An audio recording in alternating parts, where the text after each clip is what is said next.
യൂദയുടെ ലേഖനം 1-ാം അധ്യായം. യൂദയുടെ ഒരധ്യായം മാത്രമേ ഉള്ളൂ. 2 വാക്യങ്ങളിലേക്കാണ് നമ്മുടെ ശ്രദ്ധയെ തിരിക്കുന്നത്. യൂദയുടെ ലേഖനം 12-13 വാക്യങ്ങളിലേക്ക് നമ്മുടെ ശ്രദ്ധയെ തിരിക്കാം. യൂദയുടെ ലേഖനം 12-13 വാക്യങ്ങൾ. ഇവർ നിങ്ങളുടെ സ്നേഹസദ്യകൾ, മറഞ്ഞു കിടക്കുന്ന പാറകൾ, നിങ്ങളോടുകൂടെ വിരുന്ന് കഴിച്ച് ഭയം കൂടാതെ നിങ്ങളെ തന്നെ തീറ്റുന്നവർ, കാറ്റുകൊണ്ട് ഓടുന്ന വെള്ളമില്ലാത്ത മേഘങ്ങൾ, ഇല കൊഴിഞ്ഞും ഫലമില്ലാതെയും 2 വേര് ചത്തും വേരറ്റും പോയ വൃക്ഷങ്ങൾ. 13 വാക്യം. തങ്ങളുടെ നാണക്കേട് നുരച്ച് തള്ളുന്ന കൊടിയ കടൽ തിരകൾ, സദാകാലത്തേക്കും അന്ധതമസ് സൂക്ഷിച്ചു വച്ചിരിക്കുന്ന വക്രകൃതിയുള്ള നക്ഷത്രങ്ങൾ തന്നെ. സ്തോത്രം. ഒരിക്കൽ കൂടെ 12-13 വാക്യങ്ങൾ. നിങ്ങളുടെ സ്നേഹസദ്യകളിൽ മറഞ്ഞു കിടക്കുന്ന പാറകൾ 1, നിങ്ങളോടുകൂടെ വിരുന്ന് കഴിച്ച് ഭയം കൂടാതെ നിങ്ങളെ തന്നെ തീറ്റുന്നവർ 2, മൂന്നാമതായി കാറ്റുകൊണ്ട് ഓടുന്ന വെള്ളമില്ലാത്ത മേഘങ്ങൾ, 4 ഇല കൊഴിഞ്ഞും ഫലമില്ലാതെയും 2 ചത്തും വേരറ്റും പോയ വൃക്ഷങ്ങൾ, 5 തങ്ങളുടെ നാണക്കേട് നുരച്ച് തള്ളുന്ന കൊടിയ കടൽ തിരകൾ, പിന്നെ 6 സദാകാലത്തേക്കും അന്ധതമസ് സൂക്ഷിച്ചു വച്ചിരിക്കുന്ന വക്രകൃതിയുള്ളതായ നക്ഷത്രങ്ങൾ. ഇന്നിങ്ങനെ ഒരു 6 കാറ്റഗറിയിൽ ചിലരെക്കുറിച്ച് സംസാരിക്കുകയാണ്.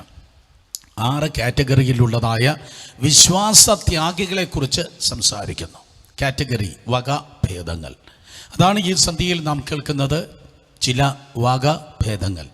കൊറോണയുടെ വകഭേദങ്ങളെക്കുറിച്ച് നിങ്ങൾ കേട്ടിട്ടുണ്ടായിരിക്കും. ബ്രസീൽ, സൗത്ത് ആഫ്രിക്ക, ബ്രിട്ടൻ, ഇപ്പോൾ ഇതാ ഇന്ത്യയിലും വകഭേദം ഉണ്ടാകുന്നു എന്ന് കേൾക്കുന്നു. എങ്കിൽ ദൈവസഭയിൽ വിശ്വാസത്യാഗം സംഭവിച്ചിരിക്കുന്നവരുടെ വകഭേദങ്ങൾ.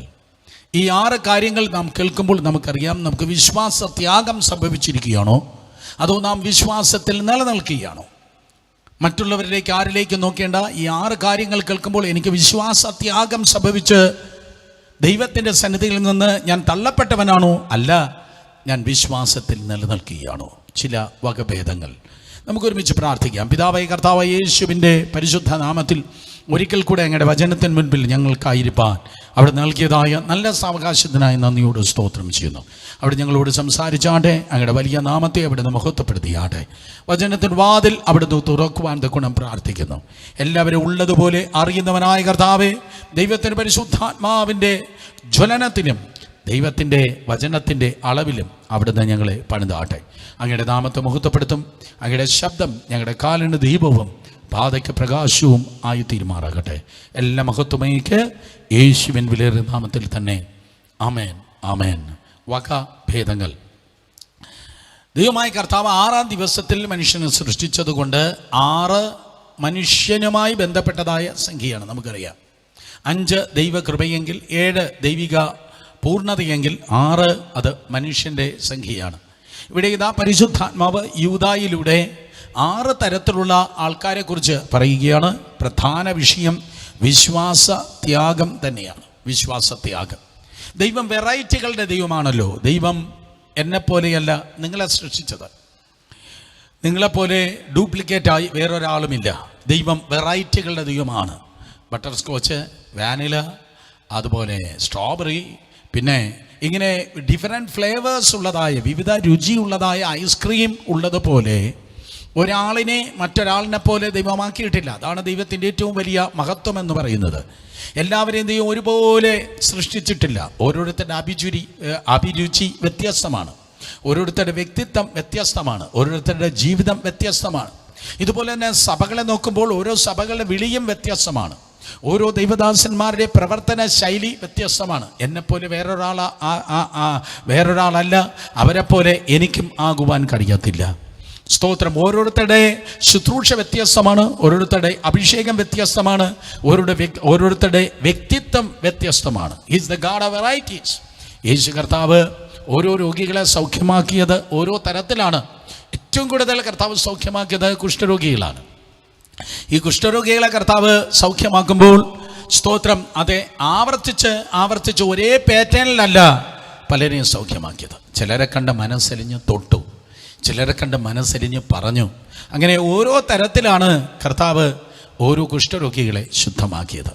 പിന്നെ രണ്ടാമത്തെ ഏറ്റവും വലിയ ഗ്രൂപ്പ് എന്ന് പറയുന്നത് കുരുടന്മാരാണ്. ചില കുരുടന്മാരെ കർത്താവ് പറഞ്ഞ് സൗഖ്യമാക്കി, വേറെ ചിലരെ തൊട്ട് സൗഖ്യമാക്കി, വേറെ ചിലരെ നിലത്ത് തുപ്പൽ കൊണ്ട് ചേറുണ്ടാക്കി അവരുടെ കണ്ണിൽ പൂശി അവരെ സൗഖ്യമാക്കി. ഒരേ തരത്തിലല്ല കർത്താവ് സൗഖ്യമാക്കിയത്.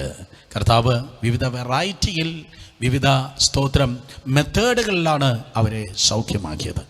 ഇതേപോലെ തന്നെ വിശ്വാസമണ്ഡലത്തിൽ നിൽക്കുന്ന എല്ലാവരും ഓരോ വെറൈറ്റിയിലായിരിക്കുമ്പോൾ, ഓരോ സഭകൾ, ഓരോ ദൈവദാസന്മാർ, ഓരോ പ്രവാചകന്മാർ, ഓരോ സുവിശേഷകർ, അവർ ഒരേ ആത്മാവിനാൽ അഭിഷേകം ചെയ്യപ്പെട്ടവരാണെങ്കിലും ഒരേ പല വെറൈറ്റികളിൽ വ്യത്യസ്ത അഭിരുചിയിലായിരിക്കുന്നത് പോലെ, വ്യത്യസ്ത ശൈലിയിലായിരിക്കുന്നത് പോലെ ഇവിടെ ഇതാ നന്മയ്ക്കായിട്ടുള്ള വെറൈറ്റി അല്ല ഈ യൂദയുടെ ലേഖനം 12-13 വാക്യങ്ങളിൽ കിടക്കുന്നത്. തിന്മയുടെ കുറേ വെറൈറ്റികളാണ്. വിശ്വാസത്യാഗം സംഭവിച്ച കുറേ വ്യത്യസ്ത ശൈലികൾ. വിശ്വാസത്യാഗം അതിഭയങ്കരമായി സംഭവിക്കുന്ന ഒരു കാലഘട്ടമാണിത്. ഒരുപക്ഷെ 2000 വർഷത്തെ സഭാചരിത്രത്തിൽ തന്നെ ഒത്തിരി ഭയങ്കരമായ വിശ്വാസത്യാഗം ഇതാ സംഭവിച്ചിട്ടിരിക്കുകയാണ്. കണ്ടില്ലേ, മരടിലെ ഫ്ലാറ്റ് കെട്ടിപ്പൊക്കുവാൻ ഒത്തിരി വർഷങ്ങളെടുത്തു. പക്ഷേ മരടിലെ ഫ്ലാറ്റ് പൊളിക്കുവാൻ ഒരു 10 സെക്കൻഡ് കൊണ്ട് ആ ഡൈനാമിറ്റ് അങ്ങ് പൊട്ടിച്ചപ്പോഴേക്കും ആ ബിൽഡിംഗ് മുഴുവൻ ഒരു 10 സെക്കൻഡ് കൊണ്ട് പൊളിഞ്ഞ് കോൺക്രീറ്റ് ചപ്പക്കൂനിയായി വീണ് കിടന്നതുപോലെ കൊറോണ വന്നതോടെ പല വിശ്വാസ മന്ദിരങ്ങളും തകർക്കപ്പെട്ടു. കൊറോണ വന്നതോടെ പലരുടെയും പ്രാർത്ഥന പോയി, ഭക്തി പോയി, സഭ എന്ന് പറയുന്ന കണക്ഷൻ പോയി, ദൈവമക്കളുമായിട്ടുള്ള കൂട്ടായ്മ പോയി. ഇപ്പോൾ നരകത്തിലുമല്ല സ്വർഗത്തിലുമല്ല എന്ന ഒരു രണ്ടും കെട്ട പരുവത്തിൽ ആയിരിക്കുകയാണ്. ഉഷ്ണവാനുമല്ല ശീതവാനുമല്ല എന്ന ക്രമത്തിൽ വിശ്വാസത്യാഗം സംഭവിച്ചിരിക്കുന്ന നാളുകളാണ് ഇത്. പാസ്റ്റർമാർ പോലും പിന്മാറുന്നു, പ്രാസംഗന്മാർ പോലും മൂർച്ചകൾ കുറയുന്നു. പണ്ട് വളരെ ശക്തിയായി പ്രസംഗിച്ചു വന്നവർ പോലും അവിടെ മൂർച്ചകൾക്ക് ഈർച്ചകൾ സംഭവിച്ച്, അല്ലെങ്കിൽ മൂർച്ചകൾ കുറഞ്ഞിട്ട് അതെ അവരെല്ലാം സബ്സൈഡ് ചെയ്യുന്നത് നമുക്ക് ഈ ദിവസങ്ങളിൽ അനേകരെ കുറിച്ച് കാണുവാൻ തക്കവണ്ണം കഴിയും. എന്നാൽ മറ്റുള്ളവരേക്ക് വിരൽ ചൂണ്ടി അവർ പിന്മാറി, അവർ തണുത്ത് പോയി, അവരുടെ മൂർച്ച കുറഞ്ഞു എന്ന് കുറ്റം പറയാനല്ല ഞാൻ നിൽക്കുന്നത്. നാമോ നശിച്ചു പോകുന്നവരുടെ കൂട്ടത്തിലല്ല, വിശ്വസിച്ച് ജീവരക്ഷ പ്രാപിക്കുന്നവരുടെ കൂട്ടത്തിലായിരിക്കാൻ ഈ 6 തിന്മകൾ നമുക്ക് വേണ്ട. 6 തിന്മകൾ ഞാൻ എണ്ണി പറയട്ടെ. ഈ 6 തിന്മകൾ നമുക്കുള്ളതല്ല. നമ്മൾ ഒരിക്കലും പിന്നോട്ട് പോകുന്നവരല്ല, പകരം മുന്നോട്ട് പോകുന്നവരാണ്. 3 കൂട്ടരെക്കുറിച്ച്, വിശ്വാസത്യാഗികളായ 3 കൂട്ടരെക്കുറിച്ച് യൂദാ അപ്പോസ്തലൻ പറഞ്ഞിട്ടാണ് ഈ 6 കാര്യങ്ങൾ പറയുന്നത്. യൂദയുടെ ലേഖനം തന്നെ അതിൻ്റെ 11-ാം വാക്യം നിങ്ങൾ വായിക്കുമ്പോൾ വിശ്വാസത്യാഗം സംഭവിച്ച 3 കൂട്ടരെക്കുറിച്ച് പറയുന്നു. ഒന്ന് കയ്യിൻ്റെ വഴി, മറ്റൊന്ന് ബിലിയാമിൻ്റെ വഞ്ചന, മൂന്നാമത് കോരഹിൻ്റെ മത്സരം. കയ്യിൻ്റെ വഴി കഴിഞ്ഞ ആഴ്ചകൾക്ക് മുമ്പ് നാം കേൾക്കുകയായിരുന്നു. അതൊരു മതമാണ് കയ്യിൻ്റെ വഴി. ഇന്നും മതഭക്തിയിലായിരിക്കുന്നവരുണ്ട്. എന്താണ് മതമെന്ന് പറഞ്ഞാൽ, കയ്യൻ ഇരിക്കട്ടെ, എൻ്റെ കൊയ്ത്ത് കഴിഞ്ഞതേ ഉള്ളൂ, ആ നിലത്തെ ധനത്തിൽ നിന്ന് അല്ലെങ്കിൽ നിലത്തെ ധാന്യത്തിൽ നിന്ന് രക്തമില്ലാത്ത യാഗം അവനിതാ ദൈവത്തിൻ്റെ സന്നിധിയിൽ കഴിക്കുകയുണ്ടായി. അതിൽ രക്തച്ചൊരിച്ചില്ല, ത്യാഗമില്ല, പെയിനില്ല. ഇന്നും ജീവിതത്തിന് വില കൊടുക്കാതെ യാതൊരു വേദനയുമില്ലാതെ ദൈവത്തെ സേവിക്കുന്നവരുണ്ട്. യാതൊരു വേദനയുമില്ലാതെ കർത്താവിനെ സേവിക്കുന്നവർ. യേശു കർത്താവിനെ സേവിപ്പാൻ വേണ്ടി ഇറങ്ങുന്ന ആരാണോ ഉള്ളത്, അവർക്ക് കുറച്ച് വേദനയുണ്ട്, അവർക്ക് കണ്ണുനീരുണ്ട്, അവർക്ക് വിയർപ്പുണ്ട്. ഞാൻ പറയുന്നത് അമേരിക്കൻ സുവിശേഷമോ ഇന്ത്യൻ സുവിശേഷമോ അല്ല, ഞാൻ പറയുന്നത് തേജസ്സിൻ്റെ സുവിശേഷമാണ്. കർത്താവിനെ വാസ്തവമായി സേവിപ്പാൻ ഇറങ്ങുന്നവർ, അവർക്ക് വില കൊടുത്ത് മാത്രമേ ദൈവത്തിൻ്റെ സന്നിധിയിൽ ഇറങ്ങുവാൻ കഴിയത്തുള്ളൂ. കണ്ണുനീരോടും വിയർപ്പോടും മുറിവുകളോടുമാണ് അവർ ദൈവത്തെ സേവിപ്പാൻ ഇറങ്ങിയത്. അപ്പോസ്തലന്മാർ, അവർക്ക് കല്ലേറുകളുണ്ടായി, അപ്പോൾ അവർക്ക് മുറിവുകളുണ്ടായി, പലപ്പോഴും അവർ കണ്ണുനീരിലായിരുന്നു. അവർ വാസ്തവമായി ദൈവത്തെ സേവിപ്പാൻ വേണ്ടി ഇറങ്ങിയവരാണ്. അവിടെ പിന്നിൽ കുറച്ച് പെയിൻ ഉണ്ടായിരുന്നു. പക്ഷെ കയ്യിൻ്റെ വഴി അങ്ങനെയല്ല. എല്ലാവരും ജീവിക്കുന്നു, ഞാനും ജീവിക്കുന്നു, എല്ലാവർക്കും പ്രൊഫഷനുണ്ട്, എനിക്കും പ്രൊഫഷനുണ്ടെന്ന് പറയുന്ന ഗാസ്പൽ പ്രൊഫഷനിൽ ജീവിക്കുന്നവർ, വരുമാനത്തിന് വേണ്ടി, പൈസയ്ക്ക് വേണ്ടി, പെയിനില്ലാതെ, നഖം നനയാതെ നത്തയെടുക്കുന്ന കയ്യിൻ്റെ വഴിയിൽ ജീവിക്കുന്നവർ, പേരിനും പ്രശസ്തിക്കും അധികാരത്തിനും അവസരത്തിനും പൈസയ്ക്കും വേണ്ടി അധികാരത്തെ ജീവിക്കുന്ന കയ്യിൻ്റെ വഴി, അത് മതത്തിൻ്റെ വഴിയാണ്. അവർക്ക് അയ്യോ കഷ്ടം എന്നാണ് 11-ാം വാക്യം ആരംഭ ഭാഗത്തിൽ നമുക്ക് കാണുവാൻ കഴിയുന്നത്. അതിലൊരു ത്യാഗമില്ല, അതിലൊരു രക്തച്ചൊരിച്ചിലില്ല, അതിലൊരു പെയിനില്ല. എന്നാൽ മറുവശത്ത് കയ്യിൻ്റെ സഹോദരനാക്കുന്ന ഹാബേലിൻ്റെ യാഗത്തിന് നോക്കുമ്പോൾ എന്തുകൊണ്ട്? ആ മൃഗത്തിൻ്റെ കരച്ചിൽ നമുക്ക് കേൾക്കാം. യാഗമാകാൻ പോകുന്ന ആ മൃഗത്തിന് കരച്ചിൽ കേൾക്കാൻ. അതിൻ്റെ രക്തച്ചൊരിച്ചിലുണ്ട്. വില കൊടുത്ത് അവൻ ദൈവത്തെ ആരാധിച്ചു. അതുകൊണ്ട് ഹാബേൽ അനുഗ്രഹിക്കപ്പെട്ടു. ഹാബേലിൻ്റെ യാഗത്തിൽ ദൈവം പ്രസാദിച്ചു. കയ്യേൻ അത് മതത്തെ സ്തോത്രം പ്രതിനിധീകരിക്കുന്നു. മറ്റൊന്ന് ബിലയാമിൻ്റെ വഞ്ചന. ബിലയാം പൈസയ്ക്ക് വേണ്ടി നടന്നവനാണ്. ബിലയാം കൂലി മേടിച്ച് പ്രവചിച്ചവനാണ്. അവൻ്റെ ലക്ഷ്യം കൂലിയാണ്, മുന്നിലിരിക്കുന്ന ആത്മാക്കളല്ല.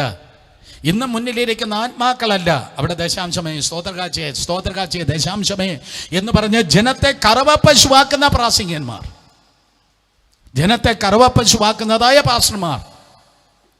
എന്നാൽ മനസ്സിലാക്കമേ, ജനത്തെ സ്നേഹിക്കുന്നു എങ്കിൽ എൻ്റെ മുമ്പിൽ 1000 കൂടണം, ഞാനൊരു മനുഷ്യ ദൈവമാകണം എന്നുള്ള സ്വാർത്ഥത ഉപേക്ഷിച്ച് എൻ്റെ ദൂത് ആരാണോ കേൾക്കുന്നത്, അവർ കർത്താവിൽ പണിയപ്പെടണം, അവർ യേശുവിനോട് അടുക്കണം, അവർ നിത്യതയിൽ ദൈവസന്നിധിയിൽ കാണണം. അതായിരിക്കട്ടെ ഒരു ദൈവദാസൻ്റെ ലക്ഷ്യം. എൻ്റെ മുമ്പിൽ ജനം കൂടി വന്ന് ഇവരെയൊക്കെ ഞാൻ ഭരിക്കുന്ന ഒരു പുതിയ നിയമത്തിലെ ഫറവോനാകട്ടെ, എനിക്ക് കുറച്ചുകൂടെ പൈസ ഉണ്ടാകട്ടെ, ഞാൻ കുറച്ചുകൂടെ പ്രശസ്തനാകട്ടെ, ഞാൻ കുറച്ചുകൂടെ ചെത്തി നിൽക്കട്ടെ. നോ, അതല്ല. പകരം എൻ്റെ മുൻപിലായിരിക്കുന്ന സകലരും ഭൂമിയിൽ കാണുന്നത് പോലെ കർത്താവിൻ്റെ സന്നിധിയിലും ദൈവത്തിൻ്റെ കൃപയിൽ നിൽക്കണം. ബിലയാം വായു തുറന്ന് പ്രവചിക്കുമ്പോൾ അവൻ്റെ ഹൃദയത്തിലെ താല്പര്യം, അവൻ്റെ വായിൽ വചനമുള്ളപ്പോഴും അവൻ്റെ ഹൃദയത്തിൻ്റെ വഞ്ചനയുടെ ആഗ്രഹം എന്ന് പറയുന്നത് പൈസ പൈസ പൈസ. അവൻ്റെ വായിൽ അവൻ പ്രവചിക്കുകയാണ്, പക്ഷേ അവൻ്റെ ഹൃദയത്തിൻ്റെ സ്പന്ദനം ജിജും ജിജും ജിജും എന്നല്ല. പിന്നെ അവൻ്റെ ഹൃദയത്തിൻ്റെ സ്പന്ദനം ഡോളർ, ദിനാർ, ദിർഹം, രൂപ എന്നാണ് ഹൃദയത്തിൻ്റെ സ്പന്ദനമെങ്കിൽ നിങ്ങളുടെ വഴി ബിലയാമിൻ്റെ വഴി തന്നെയാണ്. ബിലയാമിൻ്റെ വഴി. അവർക്കും അയ്യോ കഷ്ടം എന്നാണ് പരിശുദ്ധാത്മാവ് പറയുന്നത്. ഇത് വായിച്ചു വരുമ്പോൾ എനിക്ക് തോന്നിയത് ഇത് ന്യായപ്രമാണത്തിലെ പഴയ നിയമത്തിലെ വാക്യം പോലെ തോന്നി. അത്രയും വളരെ സ്ട്രിക്റ്റായിട്ട് കറക്റ്റായിട്ട് ദൈവത്തിൻ്റെ ആത്മാവ് സ്തോത്രം വിശുദ്ധിയുടെ ദൂതായി പറയുകയാണ്. മൂന്നാമത്തെ ആളിനെ കൂടെ പറഞ്ഞിട്ട് ഞാൻ ആ വചനത്തിൻ്റെ പ്രത്യേകത പറയട്ടെ. മൂന്നാമത്തെ കാര്യമാണ് കോരഹിൻ്റെ മത്സരം. ഇന്ന് മലയാളികളിൽ രക്തത്തിൽ അലിഞ്ഞു ചേർന്നിരിക്കുന്ന ഒരു കാര്യമാണ് കോരഹിൻ്റെ മത്സരം. നേതൃത്വത്തെ, ലീഡർഷിപ്പിനെ മാനിക്കാത്ത ജാതി. ആന്ധ്രയിലോ തമിഴ്നാടിലോ തെലങ്കാനയിലോ മഹാരാഷ്ട്രയിലോ അല്ലെങ്കിൽ സ്തോത്രം അതെ ഗുജറാത്തിലോ പഞ്ചാബിലോ ബീഹാറിലോ ലോകത്തൊരിടത്തും കാണുവാൻ കഴിയത്തില്ല. നേരത്തെ ഞാൻ പറഞ്ഞ പാസ്റ്റർ സജി മാത്യുവിനോട് ചോദിച്ചാൽ, അല്ലെങ്കിൽ ഗുജറാത്തിലെ രാജുഭായിയോട് ചോദിച്ചാൽ, ജോർജ് ഫിലിപ്പ് എന്നാണ് അദ്ദേഹത്തിൻ്റെ പേര്, ഡോക്ടർ എബി ബീഹാറിലുണ്ട്, ഡോക്ടർ എബിയോട് ചോദിച്ചാൽ, ഇതുപോലെ PG അങ്കിളിനോട് ചോദിച്ചാൽ ഇവർക്കൊക്കെ പറയാൻ കഴിയായോ നോർത്ത് ഇന്ത്യ ആൾക്കാർ അവർ വെറും പാവങ്ങളാണ്. എന്നാൽ അതേ സമയത്ത് സ്തോത്രം ഒരു മലയാളി പാസ്റ്റർ കേരളത്തിൽ ശുശ്രൂഷിക്കുക 50 വിശ്വാസികളുണ്ടെങ്കിൽ പുള്ളി പറയും 50 വിശ്വാസികളുണ്ടെങ്കിൽ എനിക്ക് 500 തലവേദനയുണ്ട്. അയ്യോ, നിങ്ങളെക്കുറിച്ചല്ല ഞാൻ പറഞ്ഞു, ഐ എം സോറി. പക്ഷേ കോരഹിൻ്റെ മത്സരം, ലീഡർഷിപ്പിനെ അംഗീകരിക്കാത്തവർ, ദൈവദാസന്മാരെ അംഗീകരിക്കാത്തവർ, ദൈവദാസന്മാർക്ക് സ്വസ്ഥത കൊടുക്കാത്തവർ, ദൈവദാസന്മാരോട് എതിർത്ത് നിൽക്കുന്നവർ, ദൈവദാസന്റെ ആൽഫ മുതൽ ഒമേഗ വരെയുള്ള സകലതും എതിർത്ത് നിൽക്കുന്ന കോരഹിൻ്റെ തലമുറ, കോരഹിൻ്റെ മത്സരം. കോരഹിൻ്റെ മത്സരത്തിൽ നശിച്ചു പോവുകയും ചെയ്യുന്നു. സുരേഷ് ബാബു അല്ല പറഞ്ഞത്, ദൈവവചനം പറയുന്നു. അവർ ഭൂപ്പരപ്പിലില്ല, അവർ ദൈവകൃപയിലില്ല. ഭൂമി പിളർന്ന് കോരഹ് സ്തോത്രം നശിച്ചു പോയി. സോ വിശ്വാസത്യാഗമാണ് കയ്യിൻ്റെ വഴി, വിശ്വാസത്യാഗമാണ് ബിലയാമിൻ്റെ വഞ്ചന, വിശ്വാസത്യാഗമാണ് കോരഹിൻ്റെ മത്സരം. ഈ സ്വഭാവത്തിൽ നടക്കുന്നവരാരും വിശ്വാസത്തിൽ ദൈവകൃപയിൽ ഇല്ല എന്ന് വളരെ ദുഃഖത്തോടെ ഞാൻ പറയട്ടെ. ഈ 3 കൂട്ടരെക്കുറിച്ച് പറഞ്ഞിട്ട് അവർക്കുള്ളതായ കോമൺലിയുള്ള 6 കാര്യങ്ങളാണ് പറയുന്നത്. 6 കാര്യങ്ങൾ ദൈവവചനത്തിൽ 6 കാര്യങ്ങൾ വാണിംഗായി നൽകിയാണ്. മനസ്സിലാക്കുക, ദൈവത്തിൻ്റെ വചനമെന്ന് പറയുന്ന അയ്യോ സുഖം, സ്വസ്ഥം, നന്നായിരിക്കുക, അനുഗ്രഹമായിരിക്കുക, ഇത് മാത്രമല്ല ദൈവത്തിൻ്റെ വചനം. 1 തീമോഥെയോസിൻ്റെ ലേഖനമാണെന്ന് തോന്നുന്നു. എൻ്റെ 3-ാം അധ്യായം 16-17 വാക്യങ്ങൾ വായിക്കുമ്പോൾ തീമോഥെയോസിനോട് ദൈവത്തിൻ്റെ വചനത്തിൻ്റെ പ്രത്യേകതയെക്കുറിച്ച് പൗലോസ് പറയുകയാണ്. ദൈവത്തിൻ്റെ വചനം എന്ന് പറയുന്നത് ഒരു സമീകൃത ആഹാരം പോലെയാണ്. അതിൽ മിനറൽസ് മാത്രമല്ല ഉള്ളത്, അതിൽ പ്രോട്ടീൻ മാത്രമല്ല ഉള്ളത്, അതിൽ പല വിറ്റാമിൻ മാത്രമല്ല ഉള്ളത്, ഇതുപോലെ ദൈവത്തിൻ്റെ വചനം ഒരു സമീകൃതമായ ആഹാരമാണ്, എ കംപ്ലീറ്റ് ഫുഡ്. പ്രോട്ടീൻ മാത്രം കഴിച്ചാൽ നമുക്ക് കുഴപ്പമായിരിക്കും അല്ലേ? ചില വിറ്റാമിൻ മാത്രം കഴിച്ചാൽ നമുക്ക് കുഴപ്പമാണ്. എല്ലാവരും എന്നെ സ്നേഹിക്കുന്നതായ മെഡിക്കൽ ഫീൽഡിൽ വർക്ക് ചെയ്യുന്ന പലരും പറയും വിറ്റാമിൻ സി കഴിക്കണം, കോവിഡ് കാലമാണ്, വിറ്റാമിൻ സി വളരെ നല്ലതാണ്. പക്ഷേ ഞാൻ വേറെ ഒന്നും കഴിക്കുന്നില്ല, വിറ്റാമിൻ സി മാത്രം ഞാൻ കഴിച്ചിട്ടിരുന്നാൽ അടുത്ത ആഴ്ച ബൈബിൾ സ്റ്റഡിക്ക് വേറെ വല്ലവരെയും കൊണ്ടുവരേണ്ടി വരും. അപ്പോൾ വിറ്റാമിൻ സിക്ക് അതിൻ്റെ പ്രാധാന്യമുണ്ട്, ഡിക്ക് അതിൻ്റെ പ്രാധാന്യമുണ്ട്, മറ്റേ പ്രോട്ടീൻ അതിൻ്റെ പ്രാധാന്യമുണ്ട്. ഇതുപോലെ സമീകൃതമായ ആഹാരമാണ് ദൈവത്തിൻ്റെ വചനം. ആ ദൈവത്തിൻ്റെ വചനത്തിൻ്റെ സങ്കീർത്തനം മാത്രമല്ല, സുവിശേഷം മാത്രമല്ല, മുഴുവനും എല്ലാ തിരുവെഴുത്തും എന്നാണ് 2 തിമോത്തിയോസ് 3:16 പറയുന്നത്. 2 തിമോത്തിയോസ് 3:16 പറയുന്നത് എല്ലാ തിരുവെഴുത്തും. ശബ്ദം ഉയർത്തി എല്ലാവരും പറഞ്ഞാട്ടെ, എന്തോ തിരുവെഴുത്ത്? എല്ലാ തിരുവെഴുത്തും, എവരി സ്ക്രിപ്ചർ, എല്ലാ തിരുവെഴുത്തും ദൈവശ്വാസീയമാകയാൽ. 2 തിമോത്തിയോസ് 3:16 എല്ലാ തിരുവെഴുത്തും ദൈവശ്വാസീയമാകിയാൽ ദൈവത്തിൻ്റെ മനുഷ്യൻ എന്ന് പറഞ്ഞാൽ ഞാൻ, കേൾക്കുന്ന നിങ്ങൾ, ദൈവത്തിൻ്റെ മനുഷ്യൻ സകല സൽപ്രവൃത്തിക്കും വക പ്രാപിച്ച് തികഞ്ഞവൻ ആകേണ്ടതിന്, ഒരു ട്രാൻസ്ലേഷനിൽ പറയുന്നു പെർഫെക്റ്റ് ആകേണ്ടതിന്, തികഞ്ഞവനാകേണ്ടതിന് എന്തൊക്കെ ഉണ്ടായിരിക്കണം? ഉപദേശം, ശാസനയ്ക്ക്, ഗുണീകരണത്തിന്, നീതിയിലെ അഭ്യാസനത്തിന് പ്രയോജനമുള്ളത് ആകുന്നു. സോ ഈ സമീകൃതമായ ആഹാരമാകുന്ന ദൈവവചനത്തിൽ ഉപദേശമുണ്ട്, ഡോക്ട്രിൻസ്. ദൈവസഭ നിൽക്കേണ്ടത് രോഗശാന്തിയിലല്ല, ദൈവസഭ വളരേണ്ടത് പ്രവചനത്തിലല്ല, ഡെയിലി പ്രവചനം കേട്ട് നോ, അതല്ല ദൈവസഭ. ദൈവസഭ ഉപദേശത്തിലാണ് വളരേണ്ടത്, ഉപദേശത്തിൽ. ആ ഉപദേശത്തിൽ മുന്നേറുമ്പോൾ എന്ത് ചെയ്യണം? ശാസനയുണ്ട്. ഈ പിള്ളേരെയൊക്കെ ഞാൻ ശാസിച്ചിട്ടുണ്ട്, ഒരപ്പൻ്റെ ശബ്ദത്തിൽ ശാസിക്കാറുണ്ട്, സ്തോത്രം. എന്നാൽ എന്നും ശാസനയല്ല, 6 മാസത്തിൽ ഒന്നൊക്കെ ആയിരിക്കും ചിലപ്പോൾ അവർക്ക് കിട്ടുന്നത്. അമ്മ ചിരിക്കുന്നില്ല, എന്നെ നോക്കുന്നില്ല, സ്തോത്രം. അതെ, ശാസനയുണ്ട്. പക്ഷെ ആ ശാസന എന്തിനാണ്? തൂക്കിക്കൊല്ലാനല്ല. ഈ ശാസിക്കുന്ന സഭയിലെ അപ്പനാകട്ടെ, വീട്ടിലെ അപ്പനാകട്ടെ, അവനെ തൂക്കിക്കൊല്ലുന്നതായ ആരാച്ചാരല്ല, അവൻ എന്നെക്കാളും ദൈവസന്നിധിയിൽ പ്രയോജനമുള്ളവനാണ്. ഞാൻ എവിടെയാണോ സ്റ്റംബിൾ ചെയ്തത്, എവരെ സ്റ്റംബിൾ ചെയ്യാൻ പാടില്ല. ഞാൻ എവിടെയാണോ തലകുനിഞ്ഞത്, അവിടെയൊന്നും ഇവർ തലകുനിയുവാൻ പാടില്ല. ഞാൻ എവിടെയാണോ പരാജയപ്പെട്ടത്, അവിടെ ഒരിടത്തും ഇവൻ പരാജയപ്പെടാൻ പാടില്ല. എന്നെക്കാളും അവർ നല്ലതായി തീരണം, എന്നെക്കാളും വലുതായി തീരണം, വലിയവരായി തീരണം. അതിനു വേണ്ടിയാണ് ശാസിക്കുന്നത്. ഉപദേശമുണ്ട്, ശാസനയുണ്ട്, ഗുണീകരണം ഉണ്ട് എന്ന് തിരുവചനം പറയുന്നു. സ്തോത്രം. ഇംഗ്ലീഷിൽ എന്താണ് എഴുതിയിരിക്കുന്നത്? ഉപദേശം എന്ന് പറയുന്നത് സ്തോത്രം, profitable four teaching, reproof for correction, instructions. അതിന് മുമ്പ് correction, instruction which is in righteousness. അപ്പം കറക്ഷൻ ഉണ്ട്. ഇതൊരു കറക്ഷൻ്റെ ശബ്ദമാണ്. ഇതിൽ സ്തോത്രം ശാസനയുണ്ട്, കറക്റ്റ് ചെയ്യുകയാണ്. പരിശുദ്ധാത്മാവ് ഒരു 6 വെറൈറ്റി ഈ യൂദയുടെ ലേഖനം 12-13 വാക്യത്തിൽ പറഞ്ഞിട്ട് നമ്മളെ കറക്റ്റ് ചെയ്യണം. മക്കളെ, അങ്ങനെയല്ല ജീവിക്കേണ്ടത്, അങ്ങനെയല്ല നിന്റെ സ്വഭാവമാകേണ്ടത്. നീ കുറച്ചുകൂടെ ബെറ്റർ ആയാൽ കുറച്ചുകൂടെ നന്നായിരിക്കുമെന്ന് ഒരു കറക്ഷൻ്റെ ശബ്ദമാണ് ഈ 6 കാര്യങ്ങളിൽ നമുക്ക് കാണുവാൻ കഴിയുന്നത്. കറക്ഷൻ. അതിൽ പറയുകയാണ് 12-ാം വാക്യം നമ്മൾ വായിക്കുമ്പോൾ, യൂദയുടെ ലേഖനം 12-ാം വാക്യത്തിൽ 6 കാര്യങ്ങളിൽ ഒന്നാമത്തെ കാര്യം വിശ്വാസത്യാഗം സംഭവിച്ച 3 പേരെ കുറിച്ച് പറഞ്ഞല്ലോ. കയ്യീന്, പിന്നെ ബിലയാമ്, കോരഹ്, ഇവരെക്കുറിച്ച് പറഞ്ഞിട്ട് അവരുടെ കോമൺലി വെളിപ്പെടുന്നതായ 6 കാര്യങ്ങൾ നമ്മുടെ കറക്ഷന് വേണ്ടി പറയുന്നു. സ്തോത്രം. 1, ഇവർ നിങ്ങളുടെ സ്നേഹസദ്യകളിൽ മറഞ്ഞു കിടക്കുന്ന പാറകൾ. ഇവർ നിങ്ങളുടെ സ്നേഹസദ്യകൾ മറഞ്ഞു കിടക്കുന്ന പാറകൾ. ഇവർ സ്നേഹസദ്യയാണ്. ആദ്യം കാണുമ്പോഴേക്കും നല്ല സദ്യയാണെന്ന് തോന്നും, നല്ല സദ്യയാണെന്ന് തോന്നും. പക്ഷെ അതിങ്ങനെ ആർത്തിയോടെ നമ്മളിങ്ങനെ ആദ്യം പരിപ്പ്, ട്രിവാൻഡ്രം സദ്യയാണ് ഞാൻ പറയുന്നത്. യെരുശലേം സദ്യയോ യഹൂദൻ്റെ സദ്യയോ അല്ല, ട്രിവാൻഡ്രം സദ്യയാണ്. ഒരു പക്ഷേ തിരുവല്ലക്കാരും റാന്നിക്കാരും ചങ്ങനാശ്ശേരിക്കാരും കോട്ടയംകാരൊക്കെ മനസ്സിലാക്കണം, ഈ സദ്യയുടെ ഓർഡർ ആയിരിക്കത്തില്ല നിങ്ങൾക്ക് സ്തോത്രം അതേ അവിടെയുള്ള വിവാഹങ്ങൾക്ക് ലഭിക്കുന്നത്. പ്രത്യേകിച്ച് ട്രിവാൻഡ്രം തമിഴ്നാടുമായിട്ടുള്ള ബോർഡർ ഏരിയയിൽ കിടക്കുന്നത് കൊണ്ട്, പ്രത്യേകിച്ച് ഹൈന്ദവ പശ്ചാത്തലവുമായി ട്രിവാൻഡ്രംകാർക്ക് വളരെ അടുത്തൊരു ബന്ധമുണ്ട്. സദ്യ എന്ന് കേട്ടപ്പോൾ എൻ്റെ വായിൽ തന്നെ വെള്ളം ഊറി. ആദ്യം സദ്യകരിക്കുമ്പോൾ ചോറ് വന്നിട്ട് ആദ്യം എന്താണ് വരുന്നത്? ആദ്യം പരിപ്പും പപ്പടവും അതിനോടൊപ്പം നെയ്യുമായിരിക്കും വരുന്നത്. നല്ലൊരു ബൈബിൾ സ്റ്റഡി, എല്ലാവരുടെ വായിലും വെള്ളം ഊറുന്നു. അത് കഴിഞ്ഞിട്ട് സ്തോത്രം പിന്നെ വരുന്നത് സാമ്പാറാണ് വരുന്നത്. നല്ല കൊഴുത്ത സ്തോത്രം, നല്ല സാമ്പാറാണ് വരുന്നത്. ആ സാമ്പാർ കഴിഞ്ഞിട്ട് 2 അല്ലെങ്കിൽ 3 എത്ര പായസമാണോ, അല്ലെങ്കിൽ ഞങ്ങൾ പ്രഥമൻ എന്നാണ് പറയുന്നത്, അതാണ് വരുന്നത്. ആദ്യം അട, പിന്നെ കടല, പിന്നെ എന്തുവാ സേമിയ, അതിനോടൊപ്പം ബോളി, ഇങ്ങനെയുള്ള സ്തോത്രം പായസമാണ് വരുന്നത്. പിന്നെ അത് കഴിഞ്ഞിട്ട് പുളിശ്ശേരി ആയിരിക്കും, പിന്നെ അത് കഴിഞ്ഞ് രസമായിരിക്കും, പിന്നെ അത് കഴിഞ്ഞിട്ട് മോരായിരിക്കും. അതോടെ സന്ധ്യയുമായി ഉഷസ്സുമായി സദ്യ കഴിഞ്ഞു. ബൈബിൾ സ്റ്റഡി തുടരുകയാണ്. നോക്കണമേ സ്തോത്രം, ഇവിടെ ഇതാ സ്നേഹസദ്യകൾ എന്ന് പറയുന്നു.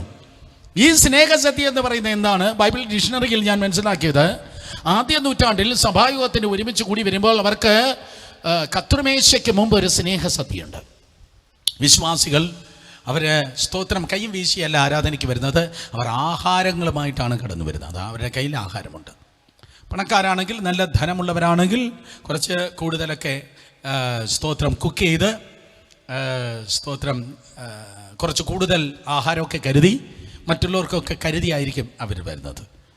അയ്യോ, ക്രൈസ്റ്റ് സെൻ്ററിൽ ചിലർ സ്നേഹസദ്യയൊക്കെ വെച്ചാലുണ്ടല്ലോ, കാറിൽ വരാൻ പറ്റത്തില്ല. ചില പുള്ളികളെ എനിക്കറിയാം, വലിയ ട്രക്കിലായിരിക്കും അവർ സ്നേഹസദ്യയിൽ കൊണ്ടുവരുന്നത്. കാരണം ഇവിടെ കുക്കിങ്ങിനായി മാത്രം ജീവിക്കുന്ന ചില ആൾക്കാരുണ്ട്. ആദ്യ നൂറ്റാണ്ടിൽ അങ്ങനെ സ്തോത്രം അതേ ആൾക്കാർ സ്നേഹസദ്യയും കൊണ്ടുവരികയാണ്. മറ്റുള്ളവരെയൊക്കെ കരുതി വിഭവങ്ങളുമായി, പല വിഭവങ്ങളുമായിട്ട് വരുന്നവരുണ്ട്. പാവങ്ങളാണെങ്കിൽ എന്തിങ്ങനെ വരും? പാവങ്ങളാണെങ്കിൽ വൈദവായി നിങ്ങൾക്ക് ആഹാരത്തിന് വകയില്ലെങ്കിൽ ഈ ദിവസങ്ങളിൽ ഓഫീസിൽ കോൺടാക്ട് ചെയ്യണം. പാവങ്ങളാണ് വരുന്നതെങ്കിൽ അവരുടെ ശുഷ്കമായ ആഹാരമായിട്ടാണ് അവർ വരുന്നത്. അപ്പോൾ പണക്കാര ആഹാരങ്ങളും പാവങ്ങളുടെ ആഹാരങ്ങളും ഒരുപോലെ അവിടെ വെച്ച് ആരെങ്കിലും പ്രാർത്ഥിക്കുമായിരിക്കും, ആരെങ്കിലും സ്തോത്രം ചെയ്യും, എന്നിട്ട് ഒരുമിച്ച് അവരുടെ ഭക്ഷണം കഴിക്കും. ഈ മുസ്ലിം കൾച്ചറിൽ നിന്നും അതാണ് നടക്കുന്നത്. അവരുടെ അടുക്കലേക്ക് ഭക്ഷണത്തിന് വേണ്ടി പോയാൽ ഒരുമിച്ച് അവരുടെ ഫുഡ് വെച്ചിട്ട് ഒരുമിച്ച് നമ്മളിങ്ങനെ കഴിക്കുകയാണ്. ഹല്ലേലൂയ. അത് തന്നെയാണ് യഹൂദ കൾച്ചർ അനുസരിച്ച് സഭയിൽ അന്ന് വെളിപ്പെട്ടിരുന്നത്. പാവപ്പെട്ടൻ്റെ ഭക്ഷണവും പണക്കാരൻ്റെ ഭക്ഷണവും ഒരുമിച്ച് വെച്ചിട്ട് അവർ ഒരുമിച്ച് സ്നേഹസദ്യ കഴിക്കുകയാണ്. അതാണ് സ്നേഹസദ്യ. അതൊരു ഫെലോഷിപ്പാണ്. അത് വലിയൊരു സ്നേഹത്തിൻ്റെ സ്തോത്രം പ്രദർശനമായിരുന്നു സ്നേഹസദ്യ. ആ സദ്യ കഴിച്ച് അവർ വയറൊക്കെ നിറച്ചതിന് ശേഷം പിന്നെ അപ്പവും വീഞ്ഞും എടുത്തു വെച്ച് കർത്തൃമേശയ്ക്കായി അവർ പ്രാർത്ഥിക്കും. കർത്താവിൻ്റെ മേശ, ആ കർത്താവിൻ്റെ മേശ കഴിഞ്ഞാണ് തുടർന്നവർ ആരാധനയിലേക്ക് നീങ്ങുന്നത്. അപ്പം ആദ്യം സ്നേഹസദ്യ, പിന്നെ കർത്താവിൻ്റെ മേശ, പിന്നെ അത് കഴിഞ്ഞിട്ടാണ് ആരാധന. അപ്പോൾ ആ സ്നേഹസദ്യ ഞാനിതാ കൊണ്ടുവരികയാണ്. ഞാൻ സ്തോത്രം അതെ സ്നേഹസദ്യ, കുറച്ച് ഇടിയപ്പവും മുട്ടക്കറിയും ഒക്കെ ഞാനിങ്ങനെ ഈ സഹോദരന്മാരെയൊക്കെ ഓർത്ത് കൊണ്ടുവന്നിരിക്കട്ടെ. പക്ഷേ ഇടിയപ്പത്തിനകത്ത് എന്തുകൊണ്ടായിരിക്കും? തേങ്ങാപ്പീര ഉണ്ടായിരിക്കും എന്ന് വെച്ചോ. പക്ഷേ ഒരുത്തന്നിട്ട് പാര പണിയണമെന്നുണ്ടെങ്കിൽ ഞാനെന്ത് ചെയ്യും? ആ സ്തോത്രം തേങ്ങാപ്പീരകയുടെ കൂടെ കുറച്ച് കല്ലോ അങ്ങനെയുള്ള 2 ചെറിയ കല്ലും കൂടെ എടുത്തു വെച്ചാൽ അവനത് കഴിക്കുമ്പോഴേക്കും കല്ല് കടി. അതാണ് സ്നേഹസദ്യകൾ മറിഞ്ഞു കിടക്കുന്ന പാറകൾ. വളരെ സ്നേഹസദ്യയാണെന്ന് മരിച്ച് നല്ല വിഭവസമൃദ്ധമായ ഊണാണ്, നല്ല ഫെലോഷിപ്പാണ്, നല്ല ബ്രദറാണ്, നല്ല സിസ്റ്ററാണ്, നല്ല അങ്കിളാണ്, നല്ല ആൻറ്റിയാണ്, നല്ല ദിവ്യദാസാണ് എക്സെട്ര എന്ന് വിചാരിച്ച് വാരി വലിച്ച് കഴിക്കുമ്പോഴേക്കും പെട്ടെന്ന് ടിയോ എന്ന് പറഞ്ഞ് പെട്ടെന്ന് കല്ല് കടിക്കുകയാണ്. അയ്യോ, അങ്ങനെയല്ലല്ലോ വിചാരിച്ചത്.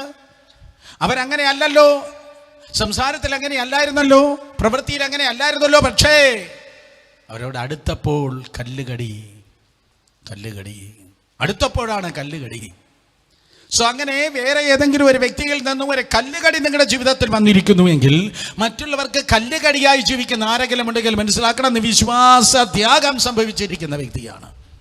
സഹോദരന്മാർക്ക് ഇടർച്ച വരുത്തിയിരിക്കുന്ന ഒരു വ്യക്തിയാണ്. സ്തോത്രം. കല്ലുകടി ഉണ്ടാകുമ്പോൾ അസ്വസ്ഥതയാണ്. കല്ല് കടിച്ചാൽ ആ കടിച്ചിട്ട് ഇരുന്ന ആ ടേസ്റ്റ് അങ്ങ് പോയി അല്ലേ, ആ കടിച്ചിട്ടിരുന്ന ഫ്ലോ പോയി, അസ്വസ്ഥയായി. സ്നേഹസദ്യകളുടെ പാറകൾ എന്ന് പറഞ്ഞാൽ അസ്വസ്ഥതയാണ്. എന്നാൽ അസ്വസ്ഥതയായിട്ടല്ല ഞാൻ നിങ്ങളുടെ അടുക്കൽ വരേണ്ടത്, നിങ്ങൾ എൻ്റെ അടുക്കൽ വരേണ്ടതും നിങ്ങൾ വേറൊരാളിൻ്റെ അടുക്കലേക്ക് പോകേണ്ടതും. വേറൊരാളിൻ്റെ ഫോൺ വന്നാൽ തന്നെ, മറ്റൊരാൾ നിങ്ങൾ വിളിച്ചാൽ തന്നെ അസ്വസ്ഥതയല്ല നിങ്ങൾ കൊടുക്കേണ്ടത്, ആശ്വാസമാണ് നിങ്ങൾ കൊടുക്കേണ്ടത്. ഉദാഹരണമായി അപ്പോസ്തലപ്രവൃത്തികളുടെ പുസ്തകം 14-ാം അധ്യായം 22-ാം വാക്യത്തിൽ പൗലോസ് അപ്പോസ്തലനെ കല്ലെറിഞ്ഞ് താൻ മരിച്ചുപോയി എന്ന ക്രമത്തിൽ ഇതാ വലിച്ചിഴച്ച് ചണ്ടിക്കുമ്പാരങ്ങളുടെ കൂട്ടത്തിൽ ആ പട്ടണത്തിൻ്റെ ഒരു കോണിലേക്ക് വലിച്ചിട്ടേക്കുകയാണ്. അപ്പോസ്തലപ്രവൃത്തി 14 അധ്യായം. എല്ലാം പറയാൻ നേരമില്ല. അങ്ങനെ വലിച്ച് ഇഴച്ച് ഇട്ടിരുന്നതായ ആ സമയത്ത് എൻ്റെ തൊട്ടടുത്ത മണിക്കൂറുകളിൽ പൗലൂസ് ശിഷ്യന്മാരുടെ അടുക്കിലേക്ക് കടന്നുപോയി. അപ്പോസ്തലപ്രവൃത്തി 14:20 മുതൽ. എന്നാൽ ശിഷ്യന്മാർ അവൻ്റെ ചുറ്റും നിൽക്കയിൽ അവൻ എഴുന്നേറ്റ് പട്ടണത്തിൽ ചെന്നു. പിറ്റേന്നാൾ ബർന്നബാസിനോടുകൂടെ ദർബയ്ക്ക് പോയി. മരിച്ചു എന്ന് വിചാരിച്ച് കിടന്ന മനുഷ്യനാ. ഹി ബിക്കം ആൻ വണ്ടർ മാൻ. ഒരു വലിയൊരു അത്ഭുതത്തിൻ്റെ മനുഷ്യനായി. ഈ അത്ഭുതം എന്ന് പറയുന്നത് നിങ്ങൾ കൈവച്ച് ക്യാൻസർ മാറുന്നത് മാത്രമല്ല അത്ഭുതം. നാട്ടുകാർ നോക്കുമ്പോൾ ഒരു കേടുപാടും പറ്റാതെ നിങ്ങൾ എഴുന്നേറ്റ് നിൽക്കുമ്പോഴും അതും ഒരു അത്ഭുതമാണ്. അത്ഭുതം എന്ന് പറയുന്നത് നിങ്ങളിലൂടെയും അത്ഭുതമാണ്, മറ്റുള്ളവർക്ക് നിങ്ങളും ഒരു അത്ഭുതമാണ്. സ്വന്തം കൈ മാർവോട് ചേർത്ത് വെച്ച് പറഞ്ഞേ, ഞാൻ ജീവിക്കുന്ന ഒരു അത്ഭുതം. പറഞ്ഞേ, ജീവിക്കുന്ന അത്ഭുതം, ലിവിങ് മിറക്കിൾ. പൗലോസ് ഒരു ലിവിങ് മിറക്കിളായി സ്തോത്രം എഴുന്നേറ്റ് ബർന്നബാസിനോടുകൂടി അടുത്ത ദിവസം ദർബ എന്നറിയപ്പെടുന്നതായ പട്ടണത്തിലേക്ക് പോയി. ആ ദർബ പട്ടണത്തിലും സുവിശേഷം അറിയിച്ച് പലരെ ശിഷ്യരാക്കിയ ശേഷം, വിശ്വാസത്തിൽ നയിച്ച ശേഷം ലൂസ്ത്ര, ഇക്കോന്യ, അന്തോക്കിയ എന്ന പട്ടണത്തിലേക്ക് മടങ്ങി ചെന്നു. അന്തോക്കിയ ആണ് അവൻ്റെ ഹോം ചർച്ച്. അപ്പോസ്തലപ്രവൃത്തി 13 അധ്യായത്തിൽ അവൻ്റെ ഹോം ചർച്ച്, അവൻ്റെ മാതൃസഭ എന്ന് പറയുന്നത് അന്തോക്കിയാണ്. ചിലരാണെങ്കിൽ മാതൃവും ഇല്ല, പിതൃവും ഇല്ല, സഭയും ഇല്ല. കൊറോണ വന്നതോടെ ചിലതും പോയി, ജീവനോടുണ്ടോ എന്ന് പോലും അറിയത്തില്ല. സ്തോത്രം, വിളിച്ചാൽ ഫോൺ എടുക്കത്തില്ല. ഹല്ലേലൂയ. പലതും പോയി, വിശ്വാസത്യാഗികളായി. എന്നാൽ ഈ പുള്ളി ഭയങ്കര അത്ഭുതം അടയാളമൊക്കെ തന്നിലൂടെ വെളിപ്പെട്ടതാണ്. പക്ഷേ സ്വന്തം ചർച്ചിലേക്ക് മടങ്ങിപ്പോയി. നിങ്ങൾ എത്ര ഉയരത്തിൽ പറക്കുന്ന 747 ജെറ്റ് ആണെങ്കിലും മറക്കരുത്, കൃപയിൽ നിൽക്കണമെങ്കിൽ നിങ്ങൾക്കൊരു ലോക്കൽ ചേർച്ച് ഉണ്ട്. അന്തോക്കിയ എന്ന പട്ടണത്തിലേക്ക് മടങ്ങി ചെന്ന് 22 വാക്യമാണ് ഞാൻ പറഞ്ഞത്. വിശ്വാസത്തിൽ നിലനിൽക്കണം എന്നും നാം അനേക കഷ്ടങ്ങളിലൂടെ ദൈവരാജ്യത്തിൽ കടക്കേണ്ടതാകുന്നു എന്നും പ്രബോധിപ്പിച്ച് ശിഷ്യന്മാരുടെ മനസ്സിനെ കലക്കി എന്നല്ല അവിടെ വേദപുസ്തകം പറയുന്നത്. ശിഷ്യന്മാരുടെ മനസ്സിനെ ഉറപ്പിച്ചു. അപ്പോൾ വിശ്വാസത്തിൽ നിൽക്കുന്നവരാണെങ്കിൽ ശിഷ്യന്മാരുടെ സഹവിശ്വാസികളുടെ മനസ്സിനെ ഉറപ്പിക്കുന്നവരാണ്. അല്ലാതെ പഴയ പാട്ട് പാടുന്നത് പോലെ ഉള്ളം കലക്കും കള്ള സഹോദരന്മാർ. ഉള്ളം കലക്കുന്നത് കള്ള സഹോദരന്മാരാണ്. നിങ്ങളുടെ ഇടയിൽ കൺഫ്യൂഷൻ ഇടുന്നതാ. പിന്നെ അവിടെ കാര്യങ്ങൾ ശരിയല്ല കേട്ടോ. അവിടെ നിങ്ങൾ അറിയുന്നത് പോലെയല്ല കേട്ടോ. ആ പുള്ളി നിങ്ങൾ അറിയാത്ത കുറേ കാര്യങ്ങളൂടെ അദ്ദേഹത്തിനുണ്ട് കേട്ടോ എന്നൊക്കെ പറഞ്ഞ് സ്തോത്രം മനസ്സ് കലക്കുന്നതെങ്കിൽ അത് കള്ളന്മാരാണ്, അത് ശിഷ്യന്മാരുടെ ജോലിയല്ല. എന്നാൽ പൗലൂസ് സ്തോത്രം ശിഷ്യന്മാരുടെ മനസ്സ് ഉറപ്പിച്ചു. കഴിഞ്ഞ ആഴ്ച ഏറെ കൊണ്ട് ചത്തുപോയി എന്ന് കിടന്ന മനുഷ്യനാണ് ഇപ്പോൾ എഴുന്നേറ്റ് വന്നു. അയ്യോ, എനിക്ക് അവിടെ ചെന്നപ്പോൾ ഭയങ്കര കല്ലേറായിരുന്നു കേട്ടോ. ഞാൻ തീരുമാനിച്ചു ഇനി വേല സുവിശേഷ വിലക്കില്ല. ആ കല്ലേറിൻ്റെ സ്തോത്രം വേദന ഇതുവരെ തീർന്നില്ല. ഞാൻ ഇനി സുഖചികിത്സ എവിടെയുണ്ട് എന്ന് വിചാരിച്ച മസാജിങ്ങിന് വേണ്ടി നടക്കുന്നു എന്നല്ല പൗലൂസ് പറഞ്ഞത്. പൗലൂസ് പറഞ്ഞു, കല്ലേറെങ്കിൽ കല്ലേറ്, കൊലപാതകമെങ്കിൽ കൊലപാതകം. ഇനി ജീവിക്കുന്നത് ഞാനല്ല, കർത്താവിന് വേണ്ടി നിങ്ങൾ നിൽക്കണം. അനേക കഷ്ടമുണ്ട്. കഷ്ടങ്ങളിലൂടെ എവിടെ കിടക്കണം? അമേരിക്കയ്ക്ക് കിടക്കണമെന്നല്ല, ദൈവരാജ്യത്തിൽ കിടക്കേണ്ടതാകുന്നു എന്ന് പറഞ്ഞ് ശിഷ്യന്മാരുടെ മനസ്സിനെ ഉറപ്പിച്ചു. അങ്ങനെ ശിഷ്യന്മാരുടെ മനസ്സ് ഉറപ്പിക്കാതെ വിഷം കലക്കുന്നവരുണ്ടെങ്കിൽ അവരുടെ പേര് വിശ്വാസത്യാഗികളാണ്. അങ്ങനെയുള്ള വിശ്വാസത്യാഗികളുടെ ഫോൺ നമ്പർ സ്തോത്രം, അതെ, ഫോണ് അവരെ ബ്ലോക്ക് ചെയ്യുക, എന്നിട്ട് അവരെ ഡിലീറ്റ് ചെയ്യുക. ആദ്യം ബ്ലോക്ക് ചെയ്യണം, പിന്നെ ഡിലീറ്റ് ചെയ്യണം. സ്തോത്രം. ഒന്നാമത്തെ കാര്യം നിങ്ങൾക്ക് കാണുവാൻ കഴിയുന്നത് യൂദയുടെ ലേഖനത്തിൽ അവർ സ്നേഹസദ്യകളിൽ മറഞ്ഞു കിടക്കുന്ന പാറകൾ അറിയാതെ കടിച്ചുപോയി. അയ്യേ, സ്തോത്രം, സദ്യ കൊള്ളത്തില്ല, അറിയാതെ കടിച്ചുപോയി. കല്ല് കടിക്കുന്നവർ, സ്തോത്രം, സ്നേഹസദ്യകൾ മറഞ്ഞു കിടക്കുന്ന പാറകൾ, അസ്വസ്ഥത ഉണ്ടാക്കുന്നവർ. നമ്പർ 2, രണ്ടാമത്, നിങ്ങളോട് കൂടെ വിരുന്ന് കഴിഞ്ഞ് ഭയം കൂടാതെ നിങ്ങളെ തന്നെ തീറ്റുന്നവർ. ഇംഗ്ലീഷിൽ എന്താ എഴുതിയിരിക്കുന്നത്? ഇംഗ്ലീഷിൽ എഴുതിയിരിക്കുന്നത് shepherds that without fear feed themselves. shepherd that without fear feed themselves. തങ്ങൾക്ക് വേണ്ടി തന്നെ നിങ്ങളെ ഉപയോഗിക്കുന്നവർ. മറ്റൊരർത്ഥത്തിൽ പറഞ്ഞാൽ, റൈറ്റ്, തങ്ങൾക്ക് വേണ്ടി തന്നെ മറ്റുള്ളവരെ ഉപയോഗിക്കുന്നവർ. നിങ്ങളോടുകൂടെ വിരുന്ന് കഴിഞ്ഞ് നിങ്ങളുടെ കൂടെയാണ് ഇരിക്കുന്നത്, പക്ഷെ അവർ വന്നിരിക്കുന്നത് നിങ്ങൾക്ക് നന്മ തരാനല്ല, അവർക്ക് വേണ്ടിയാണ്. എന്തോ ബ്യൂട്ടിഫുൾ നോക്ക്.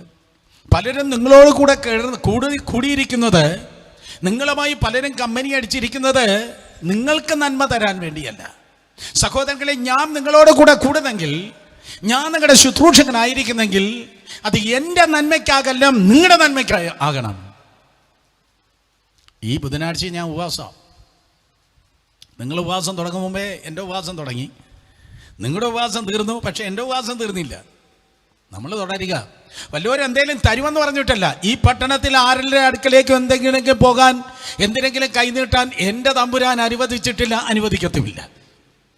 നിങ്ങളുടെ ഒന്നും എനിക്ക് വേണ്ട, നിങ്ങളുടെ പൈസ എനിക്ക് വേണ്ട, നിങ്ങളുടെ ആഹാരം എനിക്ക് വേണ്ട.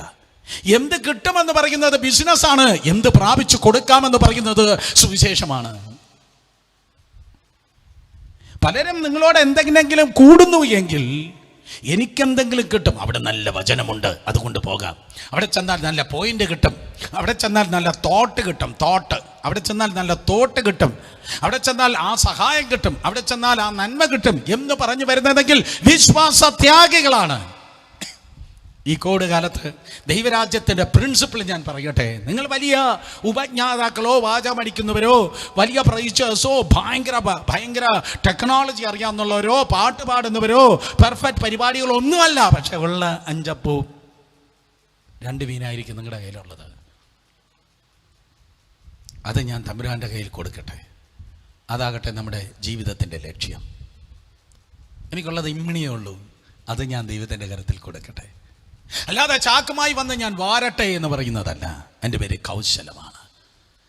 രണ്ടാമത്തെ കൂട്ടരെ കുറിച്ച് പറയുന്നു, നിങ്ങളോടുകൂടെ വിരുന്ന് കഴിഞ്ഞ് ഭയം കൂടാതെ നിങ്ങളെ തന്നെ തീറ്റുന്നവർ. ഇംഗ്ലീഷിൽ വായിക്കുമ്പോൾ shepherd that without fear the feed themselves, തങ്ങൾക്ക് വേണ്ടി തന്നെ ഫീഡ് ചെയ്യുന്നവർ.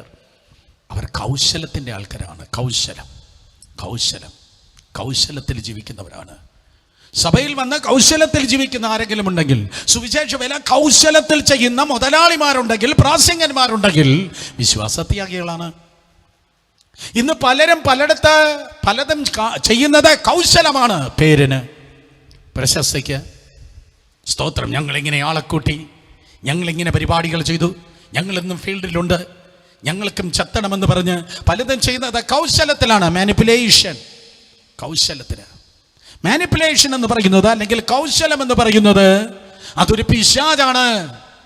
കൗശലത്തിലല്ല നിന്റെ ആത്മീയം നയിക്കേണ്ടത്, കൗശലത്തിലല്ല ജീവിക്കേണ്ടത്, വെളിച്ചത്തിന്റെ സന്ധിതിയായി. സ്തോത്രം. ദൈവകൃപയിൽ നമുക്കായിരിക്കാം കൗശലമില്ലാതെ, വ്യാജമില്ലാതെ. കൊറോണ നമുക്ക് മുഖംമൂടി വന്നല്ലേ, പക്ഷെ വേറെ പലർക്കും ജനിച്ചപ്പോഴേ മുഖംമൂടിയായിട്ട് ജീവിക്കുക. ഞാൻ കഴിഞ്ഞ ഇടയ്ക്ക് 1-2 പേരെ കണ്ട്, അവർക്ക് 2 മാസ്ക് ഇട്ടിട്ടുണ്ട്. 2 മാസ്ക് ഇട്ടിട്ടുണ്ട്. അത്രയ്ക്ക് കൊറോണയെ പേടിയുണ്ട്, ബഹുമാനമുണ്ട്. അതുകൊണ്ടാണ് 2 മാസ്ക് ഇട്ടേക്കുന്നത്. സ്തോത്രം. ഈ ആത്മീയ കാപട്യം എന്ന് പറയുന്ന വേറൊരു മാസ്ക് ഉണ്ട്. ആ മുഖംമൂടി മാറിയേ പറ്റത്തുള്ളൂ. സ്തോത്രം. മുഖംമൂടിയില്ലാതെ ജീവിക്കണം. കർത്താവേ എന്ന് പറഞ്ഞാൽ കർത്താവ് തന്നെ. പ്രാർത്ഥന എന്ന് പറഞ്ഞാൽ ഒരു കണ്ണടച്ച് മറ്റേ കണ്ണ് തുറന്നല്ല, പിന്നെയോ പ്രാർത്ഥനയാണ്. ഉപവാസം എന്ന് പറഞ്ഞാൽ ഉപവാസമാണ്.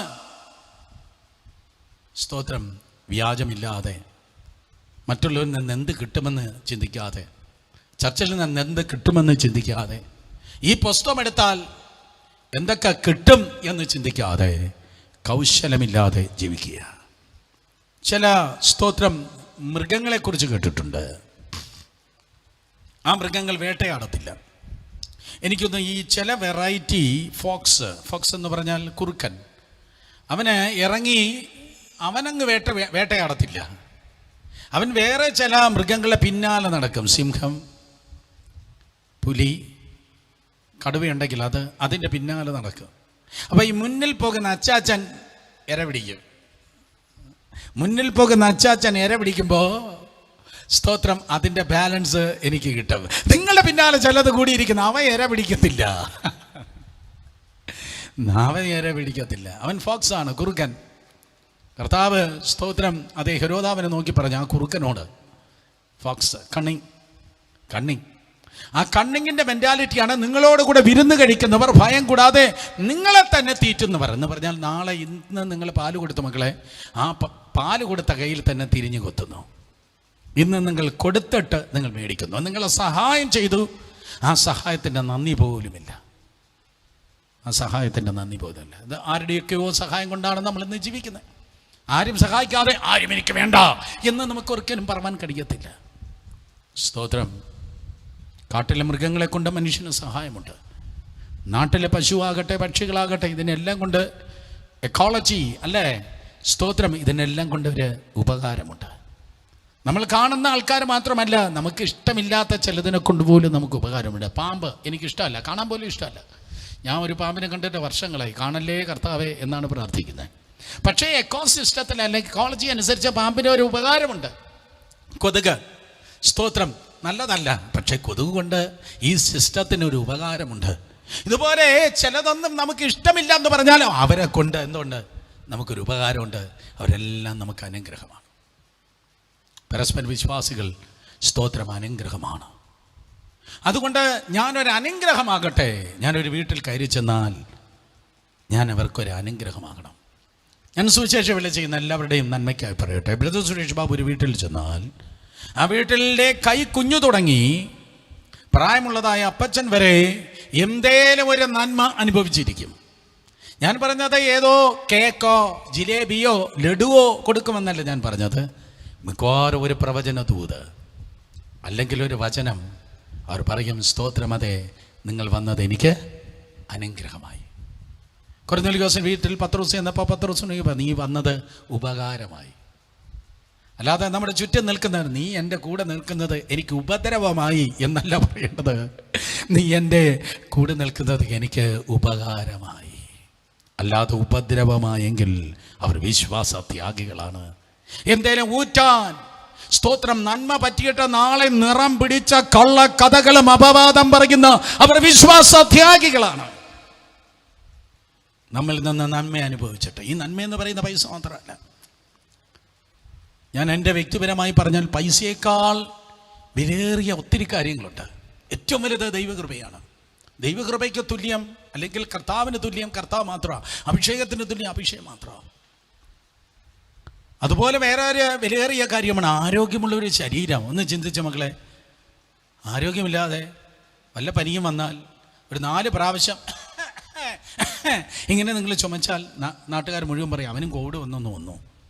ആരോഗ്യമുള്ള ശരീരം വലിയൊരു അനുഗ്രഹമാണ്. സമാധാനമുള്ള ഒരു മനസ്സ് ഭയങ്കര സമ്പത്ത് ആണ്. സംടൈംസ് 10 കോടി രൂപയേക്കാൾ എത്രയോ വലുതാണ് ആരോഗ്യമുള്ള ശരീരവും സന്തോഷകരമായ ഒരു മനസ്സും എന്ന് പറയുന്നത്. സ്തോത്രം. അതുകൊണ്ട് ദൈവകൃപയാൽ അത് വിശ്വാസത്യാഗികൾ ആകാതെ വിശ്വാസത്തിനു വേണ്ടി നിന്നാട്ടെ. കൗശലങ്ങളിൽ ജീവിക്കാതെ, നിങ്ങളോട് കൂടെ വിരുന്ന് കഴിഞ്ഞാൽ ഭയം കൂടാതെ നിങ്ങളെ തന്നെ തീറ്റുന്നവർ, കൂടെ നിന്ന് പ്രശ്നമുണ്ടാക്കുന്നവർ, കൂടെ നിന്ന് ചതിക്കുന്നവർ, കൂടെ നിന്ന് അപവാദം പറയുന്നവർ, കൂടെ നിന്ന് വലിച്ചു കീറുന്നവർ, ചതിയന്മാർ, അപകടകാരികൾ, അവർ വിശ്വാസത്യാഗം സംഭവിച്ചവരാണ്. മൂന്നാമതായി, സ്തോത്രം, കാറ്റുകൊണ്ട് ഓടുന്ന വെള്ളമില്ലാത്ത മേഘങ്ങൾ. മൂന്നാമത്തെ കാര്യം, കാറ്റുകൊണ്ട് ഓടുന്ന വെള്ളമില്ലാത്ത മേഘങ്ങൾ. വെള്ളമില്ലാത്ത മേഘങ്ങൾ. കഴിഞ്ഞ 2 സന്ധ്യാസമയങ്ങളിലും തിരുവനന്തപുരത്തിൻ്റെ അന്തരീക്ഷത്തിൽ നല്ല കറുത്തു.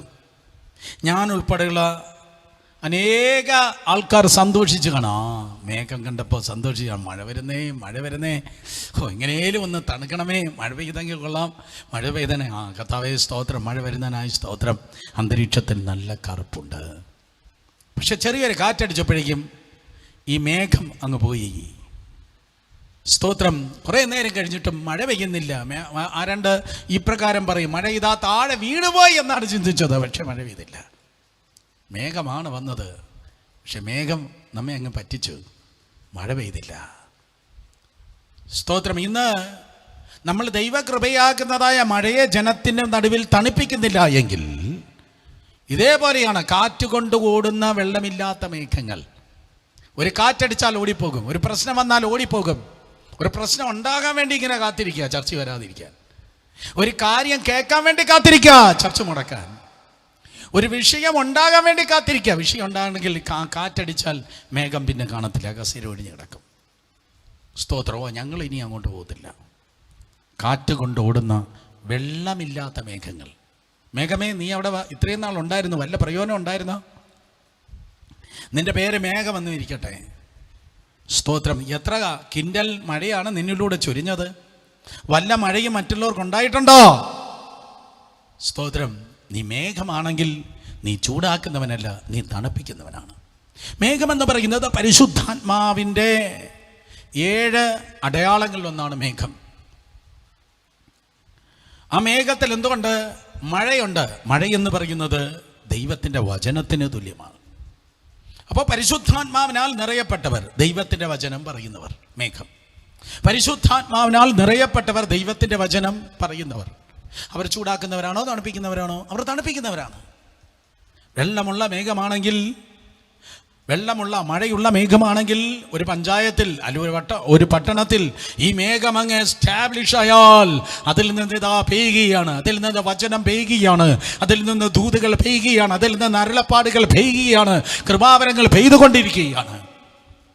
ആ മഴ ഇങ്ങനെ പെയ്യുമ്പോൾ സ്തോത്രം, ആ തറയിതാ തണുക്കുകയാണ്. നിങ്ങൾ ദൈവത്തിൻ്റെ ആത്മാവിനാൽ നിറയപ്പെട്ട കാലഘട്ടത്തിൻ്റെ ദൂത പ്രാപിച്ചു നിന്നാൽ നിങ്ങൾക്ക് മുൻപിൽ ആയിരങ്ങൾ ആ പെയ്ത്ത് ഏറ്റെടുത്ത് സ്തോത്രം തണുപ്പ് അനുഭവിക്കുന്നവരാണ്. അതാണ് ഒരു ദൈവത്തിൻ്റെ പ്രത്യേകത. അപ്പോഴാണ് നമുക്ക് പറയാൻ കഴിയുന്നത് ഈ ചർച്ച എന്ന് പറയുന്നത് എന്താണ്? എൻ്റെ സഭ സ്തോത്രം ഊഷര മരുഭൂമിയല്ല. അവിടെ ചെന്നപ്പോൾ ഒരു ഡ്രൈനസ്. ആ ചർച്ച ചെന്നപ്പോൾ ഉണങ്ങിയ സഭ, ഡ്രൈനസ്. നോ, എൻ്റെ ചർച്ച ഡ്രൈ അല്ലടോ, കൃപയാൽ വളരെ താഴ്മയോടെ ഞാൻ പറയട്ടെ. എൻ്റെ ചർച്ച നനഞ്ഞ തോട്ടമാണല്ലോ. എൻ്റെ ചർച്ച വറ്റാത്ത നീരുറവയാണല്ലോ. എൻ്റെ ചർച്ച നനഞ്ഞ തോട്ടമാകണമെങ്കിൽ ഞാൻ എങ്ങനെയായിരിക്കണം? സ്തോത്രം, ഞാൻ വെള്ളമുള്ള മഴ ചുമക്കുന്ന ഒരു മേഘമായിരിക്കണം. ഒരു മഴയത്തായിരിക്കണം ആ ചർച്ച ജീവിക്കേണ്ടത്. ഒരു മഴയത്തായിരിക്കണം ആ സഭ നിൽക്കേണ്ടത്. സ്തോത്രം. അപ്പോൾ ആ ദൈവസഭ, യെശയ്യാ പ്രവചനം 55-ാം അധ്യായം 10 മുതൽ 12 വരെയുള്ള വാക്യങ്ങൾ വായിക്കുമ്പോൾ ദൈവവചനം മഴ എന്ന് തന്നെ തിരുവചനം പറയുന്നു.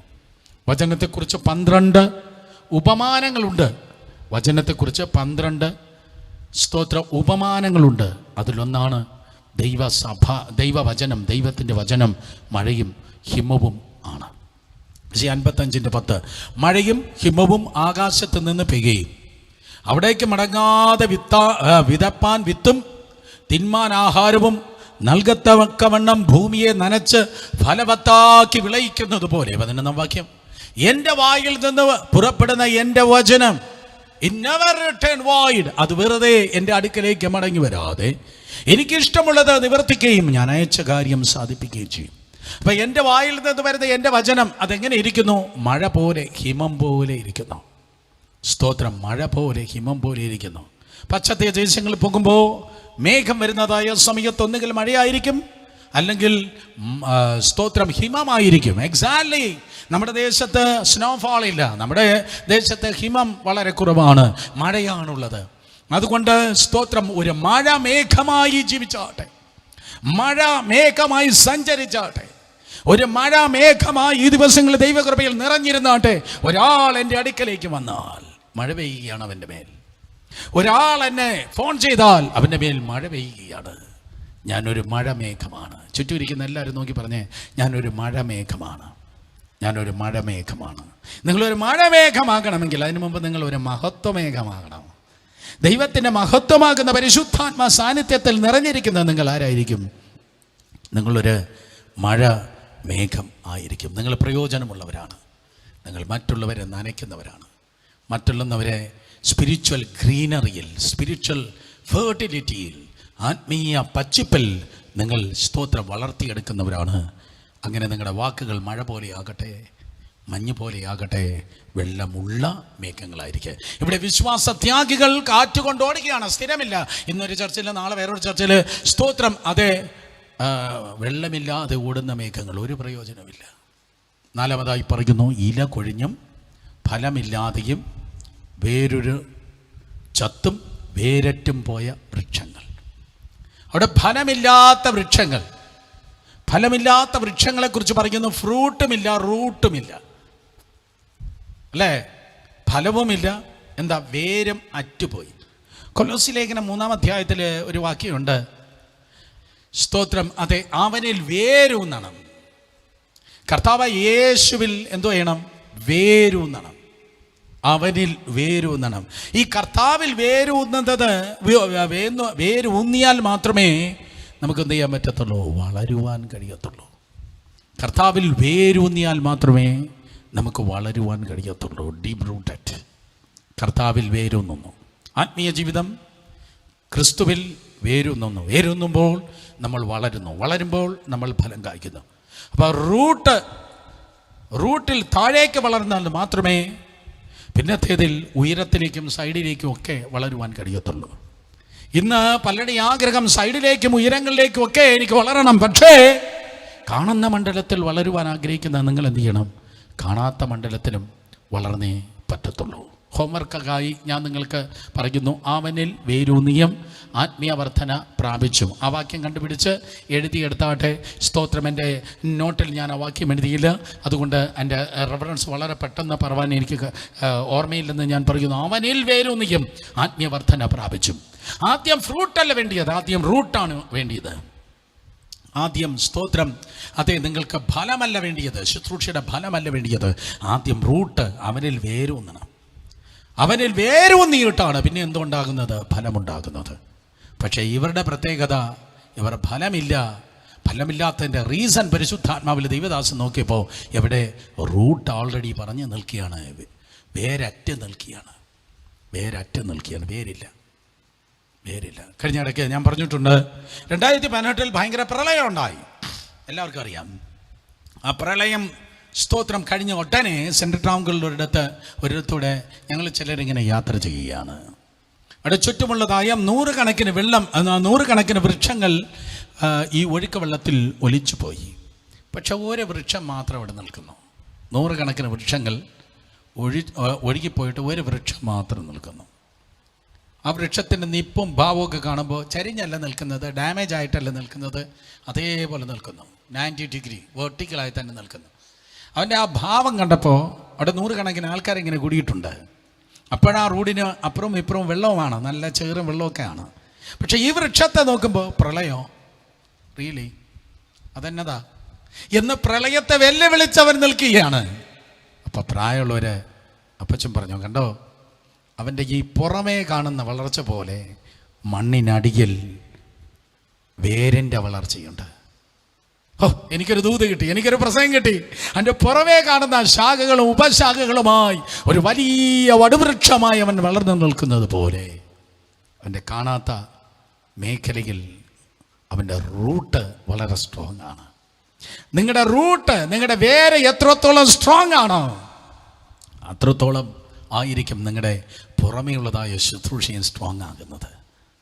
നിങ്ങൾ പുറമേ എന്തെങ്കിലും സ്ട്രോങ് ആകണം, പുറമേ ഞാൻ സ്പാൻ ഔട്ട് ചെയ്യണം, പുറമേ ഞാൻ എക്സ്പാൻഡ് ചെയ്യണം, ഞാൻ എലിവേറ്റ് ചെയ്യണം എന്നൊക്കെ ആഗ്രഹിക്കുന്ന ആരെങ്കിലും ഉണ്ടെങ്കിൽ നിങ്ങൾ നിശ്ചയമായി ആദ്യം റൂട്ടിനെ ടേക്ക് കെയർ ചെയ്യണം.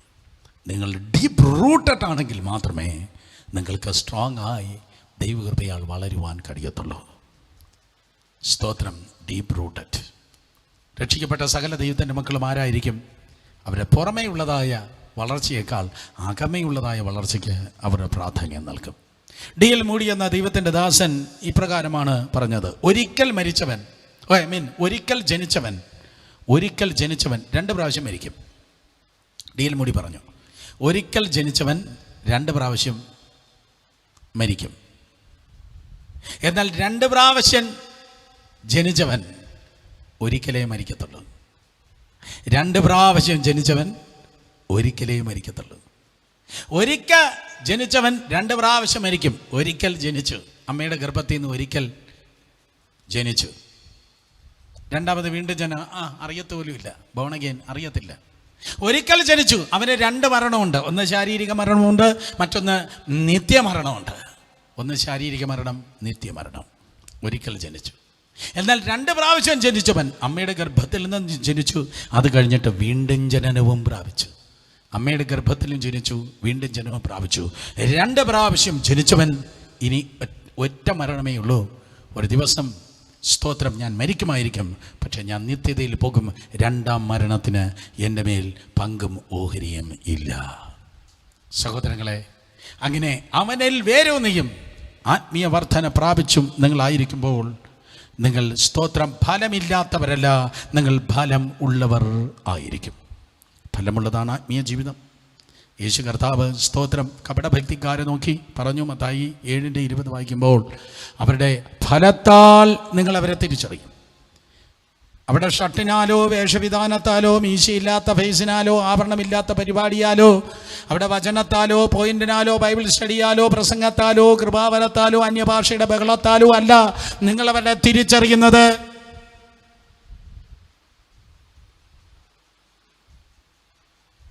അവിടെ ഫലത്താൽ നിങ്ങൾ അവരെ തിരിച്ചറിയും. മത്തായി 7:20. അതുകൊണ്ട് വിശ്വാസത്യാഗികളുടെ പ്രത്യേകത ആണ് ഞാൻ പറഞ്ഞത്, അവരെ വേരറ്റ് ഫലമില്ലാതെ നിൽക്കുകയാണ്. ഈ ദിവസങ്ങളിൽ കർത്താവിൽ വേരുള്ളവരായി, കർത്താവ് ആഗ്രഹിക്കുന്ന ഫലമുള്ളവരായി ജീവിപ്പാൻ കർത്താവ് നമുക്ക് കൃപ ചെയ്യട്ടെ. 5-ാമത്തെ കാര്യം പറയുകയാണ്, 12-ാം വാക്യം. സ്തോത്രം, തങ്ങളുടെ നാണക്കേട് നുരച്ച് തള്ളുന്ന കൊടിയ കടൽ തിരകൾ. തങ്ങളുടെ നാണക്കേട് നുരച്ച് തള്ളുന്ന കൊടിയ കടൽ തിരകൾ. Wild waves of the sea foaming out their own shame. Foaming out their own shame. സ്തോത്രം, അതെ, ഫോമിങ് ആണ്. ഫോം എന്ന് പറഞ്ഞാൽ നുരച്ച് പൊങ്ങുന്ന പതകൾ പോലെ. കണ്ടിട്ടില്ലേ കടൽ തിരമാല ഇങ്ങനെ കുറേ പതകളുമായി വരുന്നത്? ചില തിരമാല വരുമ്പോൾ നമ്മൾ വിചാരിക്കും പോയടാ പോയി, അടുത്ത സുനാമി ആയിരിക്കും ഇത്. ഇല്ല, സ്തോത്രം, അതിൽ പത മാത്രമേ ഉള്ളൂ, അതിന് ശക്തിയൊന്നുമില്ല, കുറച്ച് പത മാത്രമേ ഉള്ളൂ. ഇതുപോലെ ചിലരുടെ ശബ്ദം കേട്ടാൽ, ചില ആരവാരം കേട്ടാൽ ഏതാണ്ട് ഭയങ്കര ഉസ്മാനിയാണോ ഉഗാണ്ടയാണെന്ന് തോന്നുന്നു. ഒന്നുമില്ല, സ്തോത്രം, കുറച്ച് ശബ്ദം മാത്രമേ ഉള്ളൂ. സഹോദരങ്ങൾ, നിങ്ങളെ ശബ്ദത്തിൽ മാത്രമാണ് അവലംബിക്കുന്നതെങ്കിൽ സ്തോത്രം, നിങ്ങളൊരു ശുദ്ധ പരാജയമാണ്. ഞാൻ ഒരു കാര്യം പറയട്ടെ, ഈ ശബ്ദമല്ല അഭിഷേകം എന്ന് പറയുന്നത്. ഓഫ് കോഴ്സ്, സ്തോത്രം, അഭിഷേക ശക്തിയിൽ പ്രസംഗിക്കുമ്പോൾ ശബ്ദമുണ്ട്, പക്ഷേ അതേ സമയത്ത് ശബ്ദം മാത്രമല്ല അഭിഷേകം എന്ന് പറയുന്നത്. തങ്ങളുടെ നാണക്കേട് നുരച്ചു തള്ളുന്ന കൊടിയ കടൽ തിരകൾ. ഒരു ട്രാൻസ്ലേഷൻ ഇങ്ങനെയാണ് കണ്ടത്, സെൽഫ് ബൂസ്റ്റിംഗ് ചെയ്യുന്ന കൊടിയ കടൽ തിരകൾ. തങ്ങളുടെ നാണക്കേടാണ് അവർ നുരപ്പിക്കുന്നത്, തങ്ങളുടെ കാര്യങ്ങളാണ് അവർ പറയുന്നത്, തങ്ങളെയാണ് അവർ ഉയർത്തുന്നത്. ഞാൻ ആരാണെന്നറിയോ? ഇന്ന ദൈവദാസൻ എനിക്ക് വേണ്ടി പ്രാർത്ഥിച്ചു, ഇന്ന ആൾ എൻ്റെ മേൽ കൈവച്ചു, ഇന്ന ആളുമായിട്ട് ഞാൻ കണക്റ്റഡാണ്, ഞാൻ ലോക്കലല്ല, ഞാൻ ഇൻ്റർനാഷണൽ ആണ് എന്ന് പറഞ്ഞാൽ തങ്ങളെ തന്നെ ഉയർത്തുന്നവർ, തങ്ങളെ തന്നെ ഉയർത്തുന്നവരെല്ലാവരും താഴ്ത്തപ്പെടും എന്ന് സ്തോത്രം ദൈവത്തിൻ്റെ വചനം പറയുന്നു. അതെല്ലാം വിശ്വാസത്യാഗികളാണ്, തങ്ങൾക്ക് വേണ്ടി, തങ്ങളുടെ ഗ്ലാമറിന് വേണ്ടി നിൽക്കുന്നവർ, തങ്ങൾക്ക് വേണ്ടി നിൽക്കുന്നവർ. ഹല്ലേലൂയ. എന്നാൽ പരിശുദ്ധാത്മാവ് ഈ ദിവസങ്ങളെല്ലാം നമ്മൾ കേട്ടതാണ്, അവൻ നിങ്ങളെ ഉയർത്തുന്നവനല്ല, പിന്നെ ആരെ ഉയർത്തുന്നവനാ? പരിശുദ്ധാത്മാവ് കർത്താവായ യേശുവിനെ ഉയർത്തുന്നവനാണ്. യഥാർത്ഥ അഭിഷിക്തൻ്റെ ലക്ഷണമെന്ന് പറയുന്നത് അവൻ തന്നെയല്ല പ്രസൻറ്റ് ചെയ്യുന്നത്, പകരം ക്രിസ്തുവിനെയാണ് അവൻ എക്സോൾട്ട് ചെയ്യുന്നത്, കർത്താവിനെയാണ് സ്തോത്രം അവൻ വലിയവനാക്കുന്നത്, തന്നെയല്ല അവൻ പറയുന്നത്. ഹല്ലേലൂയ. ചിലർ ഇങ്ങനെ പറയാറുണ്ട്, ഞാൻ അവിടെ പോയപ്പോൾ ഇത് നടന്നു, ഇവിടെ പോയപ്പോൾ ഇങ്ങനെ നടന്നു, എൻ്റെ ശുശ്രൂഷയിലൂടെ ഇങ്ങനെ ഉള്ള കാര്യങ്ങൾ നടന്നു. കഴിവതും അങ്ങനെയുള്ള കാര്യാദികൾ ഒന്നും പറയാതിരിക്കുക. അനുഭവങ്ങൾ പറയാം, പക്ഷേ അതിൽ കർത്താവിൻ്റെ നാമം മഹത്വമെടുക്കാതെ, യേശു കർത്താവിൻ്റെ നാമം മഹത്വമെടുക്കാതെ നിങ്ങളെ തന്നെ മാർക്കറ്റ് ചെയ്യുന്നു എങ്കിൽ അതൊരിക്കലും പരിശുദ്ധാത്മാവിൻ്റെ പരിപാടിയല്ല. ഒരിക്കൽ കൂടെ, കർത്താവായ യേശുവിൻ്റെ നാമം മഹത്വമെടുക്കാതെ നിങ്ങളെ തന്നെ മാർക്കറ്റ് ചെയ്യുന്നെങ്കിൽ, നിങ്ങളെ തന്നെ ഉയർത്തുന്നെങ്കിൽ, ആബ്സല്യൂട്ട് ചെയ്യാതെ, അതൊരിക്കലും കർത്താവിൻ്റെ ശുശ്രൂഷയല്ലെന്ന് വളരെ കൃത്യമായി ഞാൻ നിങ്ങളോട് പറയട്ടെ. തങ്ങളുടെ നാണക്കേട് നുരച്ച് തങ്ങളുടെ കൊടിയ കടൽ തിരകൾ, ഇംഗ്ലീഷിൽ foaming out their own shame, തങ്ങളുടെ സ്തോത്രം കാര്യാദികളാണ് അവരിതാ വീമ്പിളക്കി പറയുന്നത്. വേണ്ട, വിട്ടുകളയാ, നമുക്ക് ദൈവത്തിൻ്റെ സന്നിധിയിൽ താഴ്ത്താം. ഒരു ദിവസം യേശു കർത്താവ് ഒരു ശിശുവിനെ വിളിച്ച് നിർത്തിയിട്ട് പറഞ്ഞു, ഈ ശിശുവിനെ പോലെ തന്നെത്താൻ താഴ്ത്തുന്നവൻ അവനായിരിക്കും സ്തോത്രം തന്നെത്താൻ മാനിക്കപ്പെടുന്നവൻ, അവനായിരിക്കും ഏറ്റവും അധികമായി മാനിക്കപ്പെടുന്നവൻ. അതുകൊണ്ട് ഈ ദിവസങ്ങളിൽ സമൂഹത്തിൽ ഏറ്റവും കൂടുതൽ താഴ്മയുള്ളവരായിരിക്കണം ആര്? ദൈവമക്കൾ. ഒരു മാർക്കറ്റിലെത്തുമ്പോൾ, അത് തിരുവനന്തപുരത്തെ പാളയം മാർക്കറ്റാകട്ടെ, ചാല മാർക്കറ്റാകട്ടെ, ആ മാർക്കറ്റിൽ ഏറ്റവും കൂടുതൽ താഴ്മയുള്ളവരാരായിരിക്കണം? ദൈവമക്കളായിരിക്കണം. ആ ഓഫീസിൽ ഏറ്റവും കൂടുതൽ താഴ്മയുള്ളത് നിങ്ങളായിരിക്കണം. ആ ചർച്ചിൽ ഏറ്റവും കൂടുതൽ താഴ്മയുള്ളവർ നിങ്ങളായിരിക്കണം. സ്തോത്രം. മോശയെക്കുറിച്ച് നമ്മൾ വായിച്ചിട്ടുണ്ട്. സംഖ്യാപുസ്തകം 12-ാം അധ്യായം 3-ാം വാക്യം വായിക്കുമ്പോൾ, ഭൂതലത്തിലുള്ള സകല മനുഷ്യരിലും വെച്ച് ഏറ്റവും കൂടുതൽ സൗമ്യതയുള്ള മനുഷ്യനായിരുന്നു മോശ. അപ്പോൾ ആ ചർച്ചിൽ ഏറ്റവും സൗമ്യതയുള്ള ആരായിരുന്നു? 30 ലക്ഷം മറ്റോ ആൾക്കാരുണ്ടായിരുന്നു മോശയുടെ സഭയിൽ. ആ 30 ലക്ഷം പേരുടെ സഭയിൽ ഏറ്റവും സ്തോത്രം താഴ്മയുള്ളവൻ ആരായിരിക്കണം? മോശയായിരുന്നു. ഏറ്റവും താഴ്മയുള്ളവൻ മോശയായിരുന്നു. ക്രൈസ്റ്റ് സെൻ്ററിൽ ഏറ്റവും താഴ്മയുള്ള ആരായിരിക്കണം? പറ. ജോൺ ബോസ്കോ അല്ല, ഞാനായിരിക്കണം. സ്തോത്രം. എന്നാലേ സൗമ്യതയുള്ളവർ ഭൂമിയെ അവകാശമാക്കുന്നു. ദേശം അവകാശമാക്കുന്നത് നിഗളികളോട് ദൈവം എതിർത്ത് നിൽക്കുന്നു. നിഗളികളുടെ കൈകൾ ശൂന്യമായിരിക്കുമ്പോൾ സൗമ്യതയുള്ളവർ ഭൂമിയെ അവകാശമാക്കുന്നു. ഹല്ലേലൂയ. കടൽ തിര പോലെ, സുനാമി ഇരച്ചു കയറുന്നത് പോലെ തങ്ങളെ തന്നെ ഉയർത്തുന്ന ശബ്ദമുണ്ടോ? ഒന്നുമില്ല. ഇത് വെറും ശൂന്യ, ഇത് വെറും പതയാ, ഒന്നും നടക്കത്തില്ല, ആ തിര ഇങ്ങെത്തത്തില്ല എന്ന് മനസ്സിലാക്കി ദൈവത്തിൻ്റെ സന്നിധിയിൽ കുറച്ചുകൂടെ താഴ്മയോടുകൂടി ആണെങ്കിൽ, നിങ്ങളെക്കുറിച്ച് പറ, യേശുവിനെ കുറിച്ച് പറ. ഒരു പാട്ടുകാരൻ ഒരിക്കലും ഇങ്ങനെ പറഞ്ഞു, 10,000 നാവുണ്ടെങ്കിലും എൻ്റെ കർത്താവിനെ കുറിച്ച് പാടി തീർപ്പാൻ കഴിയത്തില്ല. ഞാൻ പറയട്ടെ, 10,000 ആയുസ് ഇതുപോലെ തന്നാലും യേശു കർത്താവിനെ പറഞ്ഞ് നമുക്ക് മതിയാകത്തില്ല. അത്ര വലിയവനാണ് യേശു. അതുകൊണ്ട് നമ്മളെ ആരും അറിയണ്ട, നമ്മളെക്കുറിച്ച് ആരോടും പറയണ്ട. പകരം പറന്നു പോകുന്ന ഒരു കാക്ക കണ്ടാലും, കാക്കേ കൂടെ എവിടെയൊന്നല്ല, കാക്കേ നിന്നെ സൃഷ്ടിച്ച ഒരു ദൈവമുണ്ട് എന്ന് പറയുവാൻ നമുക്കൊരു നല്ലൊരു നാവുണ്ടായിരിക്കട്ടെ. നമ്മുടെ നാവ് നമ്മളെ ഉയർത്തുന്നതല്ല, കർത്താവായ യേശുവിനെ ഉയർത്തുന്നതായിരിക്കട്ടെ. 6-ാമതായി, സദാകാലത്തേക്കും അന്ധതമസ് സൂക്ഷിച്ചു വച്ചിരിക്കുന്ന വക്രഗതിയുള്ള നക്ഷത്രങ്ങൾ തന്നെ. 6-ാമത്തെ കാര്യം പറയുന്നു, വക്രഗതിയുള്ള നക്ഷത്രങ്ങൾ. നല്ല ഗതിയല്ല, പിന്നെ എന്തോ വക്രതയുടെ ഗതിയുള്ളതായ നക്ഷത്രങ്ങൾ. വാണ്ടറിങ് സ്റ്റാർസ് എന്നാണ് ഇംഗ്ലീഷിൽ എഴുതിയിരിക്കുന്നത്. Wandering stars for whom the blackness of darkness. ഓ, ആ പദം നോക്ക്. ബ്ലാക്ക്നെസ് ഓഫ് ഡാർക്ക്നെസ്, അത് നരകത്തെക്കുറിച്ചാണ് പറയുന്നത്. Blackness of darkness had been reserve for ever. Wandering stars, ഒരിടത്ത് ഉറയ്ക്കാതെ വാണ്ടർ ചെയ്യുന്നവർ, ചുറ്റിത്തിരിഞ്ഞ് നടക്കുന്നവർ. ഒരു ചർച്ചിലും ഉറയ്ക്കാതെ പോയി, ആരൊക്കെയോ ചാനൽ മാറ്റുകയാണ്.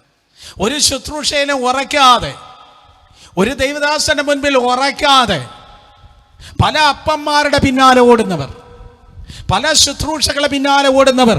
അവരെത്ര വലിയ അമ്മാമയെങ്കിലും അച്ചാച്ചനെങ്കിലും തിരുവചനം പറയാണ്, for whom the blackness of darkness.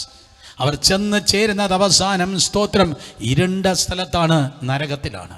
വിശ്വാസത്യാഗത്തിൽ മുന്നേറുന്നവർ, ഒന്നിലും ഡിസിപ്ലിൻ ആകാതെ, ഒരു വീട്ടിൽ വളരാത്ത പിള്ളേരാണെങ്കിൽ വീട്ടിൽ അച്ചടക്കമില്ല, വീട്ടിലെ അച്ചടക്കത്തിൽ ഒതുങ്ങുന്നില്ല, അനുസരണം കെട്ട് ജീവിക്കുന്നവരാണ്. വീട്ടിൽ നല്ലൊരു അപ്പനുണ്ട്, അമ്മയുണ്ട്, അവർ പറഞ്ഞത് കേൾക്കാതെ തെരുവിൽ വളരുകയാണ്. അങ്ങനെ തെരുവിൽ, വീട്ടിൽ നിന്ന് ഓടിപ്പോയി തെരുവിൽ വളരുന്നവരാണെങ്കിൽ പിന്നെ കാലം കഴിയുമ്പോൾ അവരെ കാണണമെങ്കിൽ ജയിലിൽ പോകണം. ഈ ജയിലിലുള്ളതായ ഉഗ്രമായ സകല തീവ്രവാദികളും അതുപോലെ ഗുണ്ടകളും അതുപോലെയുള്ള ആൾക്കാരെ നോക്കിയാൽ അവർക്ക് നല്ലൊരു ചൈൽഡ്ഹുഡ് ഇല്ല. അവർ വീട്ടിലുള്ളവരെ അനുസരിച്ചിട്ടില്ല. അവർ ഡിസിപ്ലിന് വേണ്ടി, അച്ചടക്കത്തിന് വേണ്ടി തങ്ങളെ തന്നെ വിധേയപ്പെടുത്തിയിട്ടില്ല. ഇങ്ങനെയാണ് ഗുണ്ടകൾ ഉണ്ടാകുന്നത്.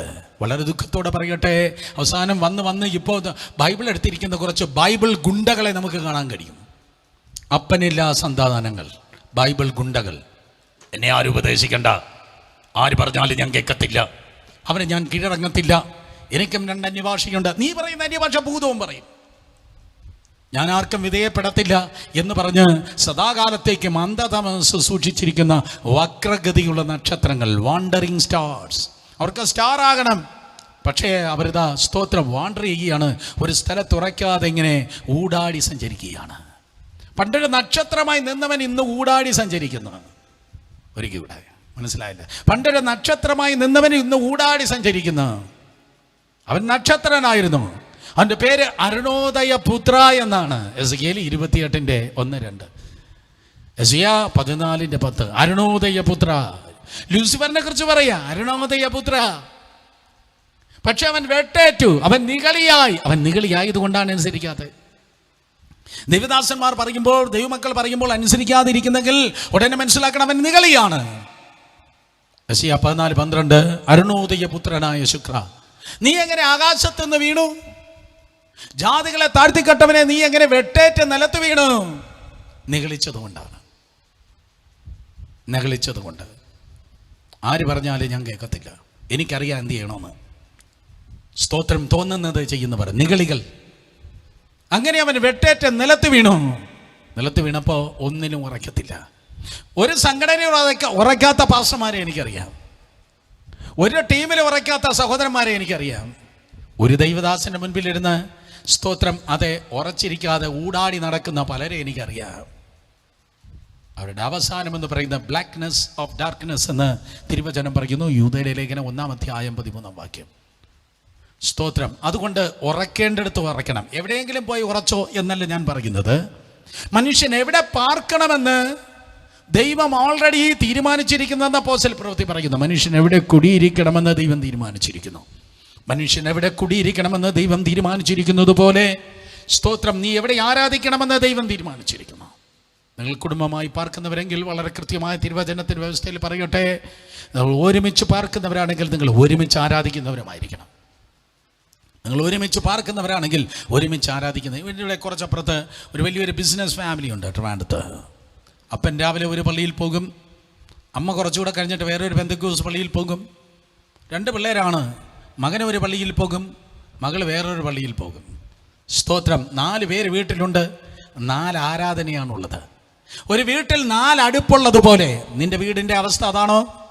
ഒരു വീടിൽ 4 അടുപ്പുള്ളതുപോലെ, അല്ലെങ്കിൽ ഒരു വീട്ടിൽ 4 അടുക്കളയുള്ളതുപോലെ സ്തോത്രം. അതെ, അങ്ങനെയാണെങ്കിൽ ആ വീട്ടിൽ ഒരിക്കലും ദൈവാനുഗ്രഹം നിലനിൽക്കത്തില്ലെന്ന് വളരെ കൃത്യമായി താഴ്മയോടെ ഞാൻ പറയട്ടെ. അബ്രഹാം, ഇസഹാക്ക്, യാക്കോബ് 3 തലമുറ ഒറ്റ കൂടാരത്തിലായിരുന്ന് വരാനുള്ളതായ പട്ടണത്തിന് വേണ്ടി കാത്തിരുന്നു എങ്കിൽ ഊടാടി നടക്കുന്നതല്ല ക്രിസ്തീയ ജീവിതം. സർക്കസ് കണ്ടിട്ടുള്ളവർ കാര്യങ്ങൾ ഉയർത്തിയാട്ടെ. സർക്കസ് കണ്ടിട്ടുള്ളവർ, റിയലി സർക്കസ് കളിച്ചവരല്ല, ചർച്ചിൽ വന്ന് സർക്കസ് കളിച്ചവരല്ല, സർക്കസ് കണ്ടിട്ടുള്ളവർ.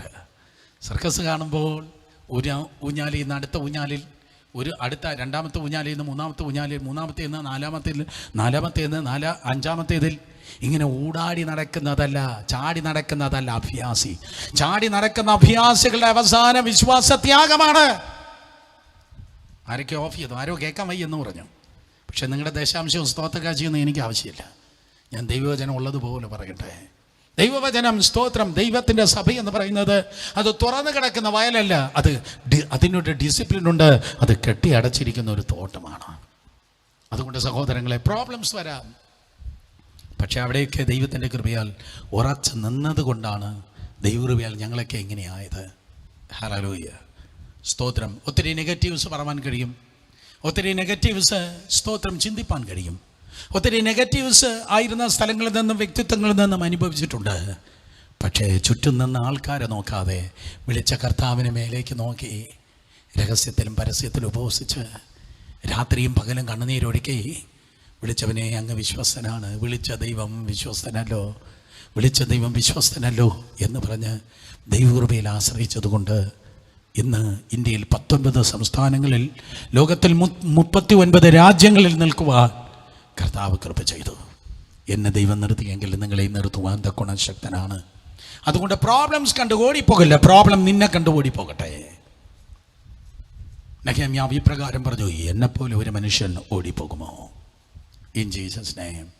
അതുകൊണ്ട് തങ്ങളെ നാണക്കേട് നുരച്ച് തള്ളുന്ന കൊടിയ കടൽ തിരകൾ, സദാകാലത്തേക്കും അന്ധതമസ് സൂക്ഷിച്ചു വച്ചിരിക്കുന്ന വക്രഗതിയുള്ള നക്ഷത്രങ്ങളാകാതെ നല്ല ഗതികൾ ജീവിപ്പാൻ കർത്താവ് കൃപ ചെയ്യട്ടെ. ഈ ബൈബിൾ സ്റ്റഡി അവസാനിക്കുകയാണ്. ഞാൻ അവസാനം ഒരു സെൻറ്റൻസ് കൂടെ പറഞ്ഞ് അവസാനിപ്പിക്കട്ടെ. അതുകൊണ്ട് സ്തോത്രം, അതെ, ആ സദ്യകളിലുള്ളതായ കല്ലുകടിക്കുന്ന അനുഭവങ്ങൾ കൊടുക്കാതെ നിങ്ങൾ ആരായിരിക്കണം? സഹോദരി സഹോദരന്മാരെ, സഹവിശ്വാസികളെ, ഒരു കംപ്ലീറ്റ് മീലായി, ഒരു സമ്പൂർണ്ണ ആഹാരമായി ആശ്വസിപ്പിക്കുന്നവരായിരുന്നാട്ടെ. കർത്താവിൻ്റെ കൃപയാൽ സ്തോത്രം വക്രബുദ്ധികളായി ജീവിക്കാതെ, മറ്റുള്ളവരെ യൂസ് ആൻഡ് ത്രോ, അവരിൽ നിന്ന് സഹായം കിട്ടിയിട്ട് തിരിഞ്ഞു കൊത്തുന്നവരാകാതെ, നേരെ വാ നേരെ പോയെന്ന് പറഞ്ഞ് വെളിച്ചത്തിൽ വ്യക്തമായി നടക്കുന്നവർ ആയിരിക്കട്ടെ. മറ്റുള്ളവരുടെ മേൽ ചൂടുവെള്ളം ഒഴിക്കുന്നവരല്ല, ഒരു മഴമേഘമായി മറ്റുള്ളവരുടെ പ്രാണന്റെ മേൽ ചൂടുവെള്ളം ഒഴിക്കുന്നവരല്ല, പകരം അവരുടെ മേൽ ഒരു നല്ല മഴയായി, മേഘമുള്ളതായി, മഴയുള്ളതായ ഒരു മേഘമായി, മഴത്തുള്ളികൾ ധാരാളമുള്ളതായ നല്ലൊരു മേഘമായി ജീവിപ്പാൻ കർത്താവ് കൃപ ചെയ്യട്ടെ.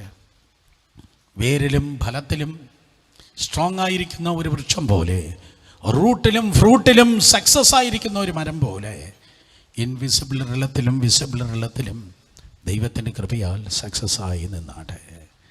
അവസാനമായി സ്തോത്രം തിരുവചനത്തിൽ നിങ്ങൾക്ക് കാണുവാൻ തൊക്കെ കഴിയും, തങ്ങളെ തന്നെ ഉയർത്താതെ കർത്താവിനെ ഉയർത്തുന്നവരായിരുന്നാട്ടെ. ഹല്ലേലൂയ.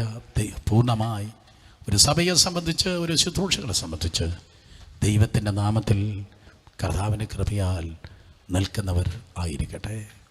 ദൈവത്തിൻ്റെ കരത്തിൽ നമ്മെ തന്നെ ഏൽപ്പിക്കാം. സ്തോത്രം. യൂദയുടെ ലേഖനം 12-13 വാക്യങ്ങൾ ഒരിക്കൽ കൂടെ വായിച്ച് നമുക്കൊരുമിച്ച് പ്രാർത്ഥിക്കാം.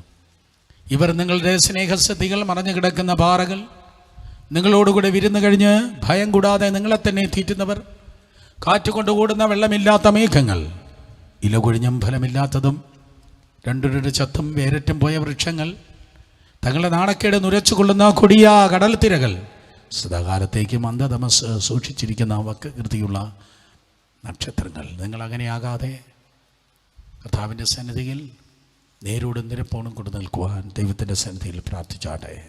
നമുക്കൊരുമിച്ച് പ്രാർത്ഥിക്കാം. Thank you Jesus, thank you Jesus. കൃപയിൽ ഞങ്ങൾ താങ്ങിയാട്ടെ, കൃപയിൽ ഞങ്ങൾ നിർത്തിയാട്ടെ. വിശ്വസ്ത കർത്താവെ നൽകിയ നല്ല കൂട്ടായ്മയ്ക്കായി സ്തോത്രം ചെയ്യുന്നു. നിൻ്റെ ജനത്തെ അവിടുന്ന് ആശ്വസിപ്പിക്കും, നിൻ്റെ ജനത്തെ അവിടുന്ന് അനുഗ്രഹമാക്കും. പരിശുദ്ധാത്മാവെ, ഗുണീകരണത്തിനായി ഇന്ന് രാത്രിയിലും അങ്ങയുടെ ശബ്ദം കേൾക്കുവാൻ അവിടുന്ന് കൃപ ചെയ്തല്ലോ.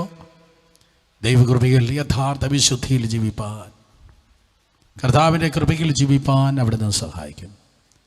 സ്വാർത്ഥതയിൽ ഞങ്ങൾക്ക് ജീവിക്കേണ്ട കർത്താവെ, ഒരുവൻ തൻ്റെ ഗുണമല്ല മറ്റുള്ളവൻ്റെ ഗുണം കൂടെ നോക്കട്ടെ എന്നെഴുതിയിരിക്കുന്നത് പോലെ ഞങ്ങളായിരിക്കുന്ന കൂട്ടായ്മയ്ക്ക് ഞങ്ങൾ അനുഗ്രഹമാകട്ടെ. സഹവിശ്വാസികൾക്ക് ഞങ്ങൾക്കൊരാശ്വാസമാകട്ടെ. മറ്റുള്ളവരെ കൗശലത്തിൽ ഉപയോഗിക്കുന്നവരല്ല കർത്താവേ, മറ്റുള്ളവരിൽ നിന്ന് തട്ടിയെടുക്കുന്നവരല്ല, പകരം മറ്റുള്ളവർക്കായി ഒരനുഗ്രഹമായി ജീവിപ്പാൻ ഞങ്ങളെ സഹായിച്ചാട്ടെ. ആരൊക്കെയോ ചൂടായി ഈ തലമുറയിൽ ഈ നാളുകളിലായിരിക്കുന്നു, ആരൊക്കെയോ ചൂടുള്ള പ്രാണനോടെ പട്ടണത്തിലായിരിക്കുന്നു. അവരെല്ലാം ഞങ്ങൾക്ക് തണുപ്പിക്കണം, അവരെല്ലാവരെയും ഞങ്ങൾക്ക് തണുപ്പിപ്പാൻ മഴയുള്ളതായി ഒരു മേഘമായി ദൈവകൃപയിൽ നിൽക്കുവാൻ അടിയങ്ങളെ ഇവിടുന്ന് സഹായിച്ചാട്ടെ. അങ്ങയിൽ ഞങ്ങൾ വേരുന്നട്ടെ, അങ്ങയിൽ ഞങ്ങൾ ഫലം കായ്ക്കട്ടെ. അങ്ങയിൽ ഞങ്ങൾ വേരൂന്നി ആത്മീയവർദ്ധന പ്രാപിച്ച് രഹസ്യത്തിലും പരസ്യത്തിലും ദൈവത്തിൻ്റെ കൃപയാൽ നല്ല ഫലം കാഴ്ച ജീവിപ്പാൻ അവിടുന്ന് കൃപ ചെയ്താട്ടെ. സ്തോത്രം. പൊങ്ങി വരുന്നതായ വെറുതെ പൊങ്ങുന്ന തിരമാലകൾ പോലെ ഒരു സ്ഥലത്ത് പോലും ഞങ്ങളെ ഉയർത്താതെ ഉന്നതനും ഉയർന്നിരിക്കുന്നവനുമായ കർത്താവിനെ ഉയർത്തുവാൻ സകല നാമത്തിനു മേലായി യേശു കർത്താവിൻ്റെ നാമത്തിൻ്റെ മഹത്വത്തിനു വേണ്ടി ജീവിപ്പാൻ അടിങ്ങളെ സഹായിച്ചാട്ടെ. മലമേലിരിക്കുന്ന പട്ടണം പോലെ, തണ്ടിമേലിരിക്കുന്ന വിളക്ക് പോലെ എന്നും എവിടെയും എപ്പോഴും യേശുവിൽ ജ്വലിക്കുവാൻ, യേശുവിനെ ഉയർത്തുവാൻ, യേശു കർത്താവിനെ മഹത്വപ്പെടുത്തുവാൻ ഞങ്ങളെ അവിടുന്ന് സഹായിക്കും. Thank you Jesus. ദൈവത്തിൻ്റെ ഹിതത്തിൽ ഞങ്ങളായിരിക്കട്ടെ. ഏത് ടീമിലാണോ അവിടെ ഞങ്ങൾ നട്ടത്, ഏത് കൂട്ടായ്മയിലാണോ അവിടെ ഞങ്ങൾ നട്ടത്, ഏത് ചർച്ചിലാണോ ഞങ്ങളത് നട്ടത്, അവിടെ ഞങ്ങൾ വിശ്വസ്തരായിരിക്കട്ടെ. ആ കുടുംബത്തിൽ നിന്ന് ഒറ്റയ്ക്കും ചില്ലറയുമായിട്ടല്ല, കുടുംബമായി അങ്ങയുടെ സന്നിധിയിൽ ഒരേ ആത്മാവിൽ ആരാധിച്ച്, ഒരേ ആഹാരം ഭക്ഷിച്ച്, ഒരേ വെള്ളം പാനം ചെയ്തെന്ന് തിരുവചനത്തിൽ കാണുന്നത് പോലെ ഏകാത്മാവിലായിരിക്കാൻ അവിടെ നിന്ന് സഹായിച്ചാട്ടെ. അതിനെതിരെയുള്ള സകല ഇസബേലി വ്യാപാരങ്ങളെ യേശുവിൻ്റെ നാമത്തിൽ ശാസിക്കുന്നു. ദൈവത്തിൻ്റെ ആത്മാവേ, ദൈവത്തിൻ്റെ ആത്മാവേ, ദൈവത്തിൻ്റെ ആത്മാവേ പരിവർത്തിച്ചാട്ടെ. കൃപയിൽ അവിടുന്ന് പൊതിയും, നൽകിയ നല്ല കൂട്ടായ്മയ്ക്കായി സ്തോത്രം. ആദരിക്കും, അങ്ങ് തന്നെ പുലർത്തുകയും നടത്തുകയും ചെയ്യും. യേശുവിൻ നാമത്തിൽ തന്നെ ആമേൻ.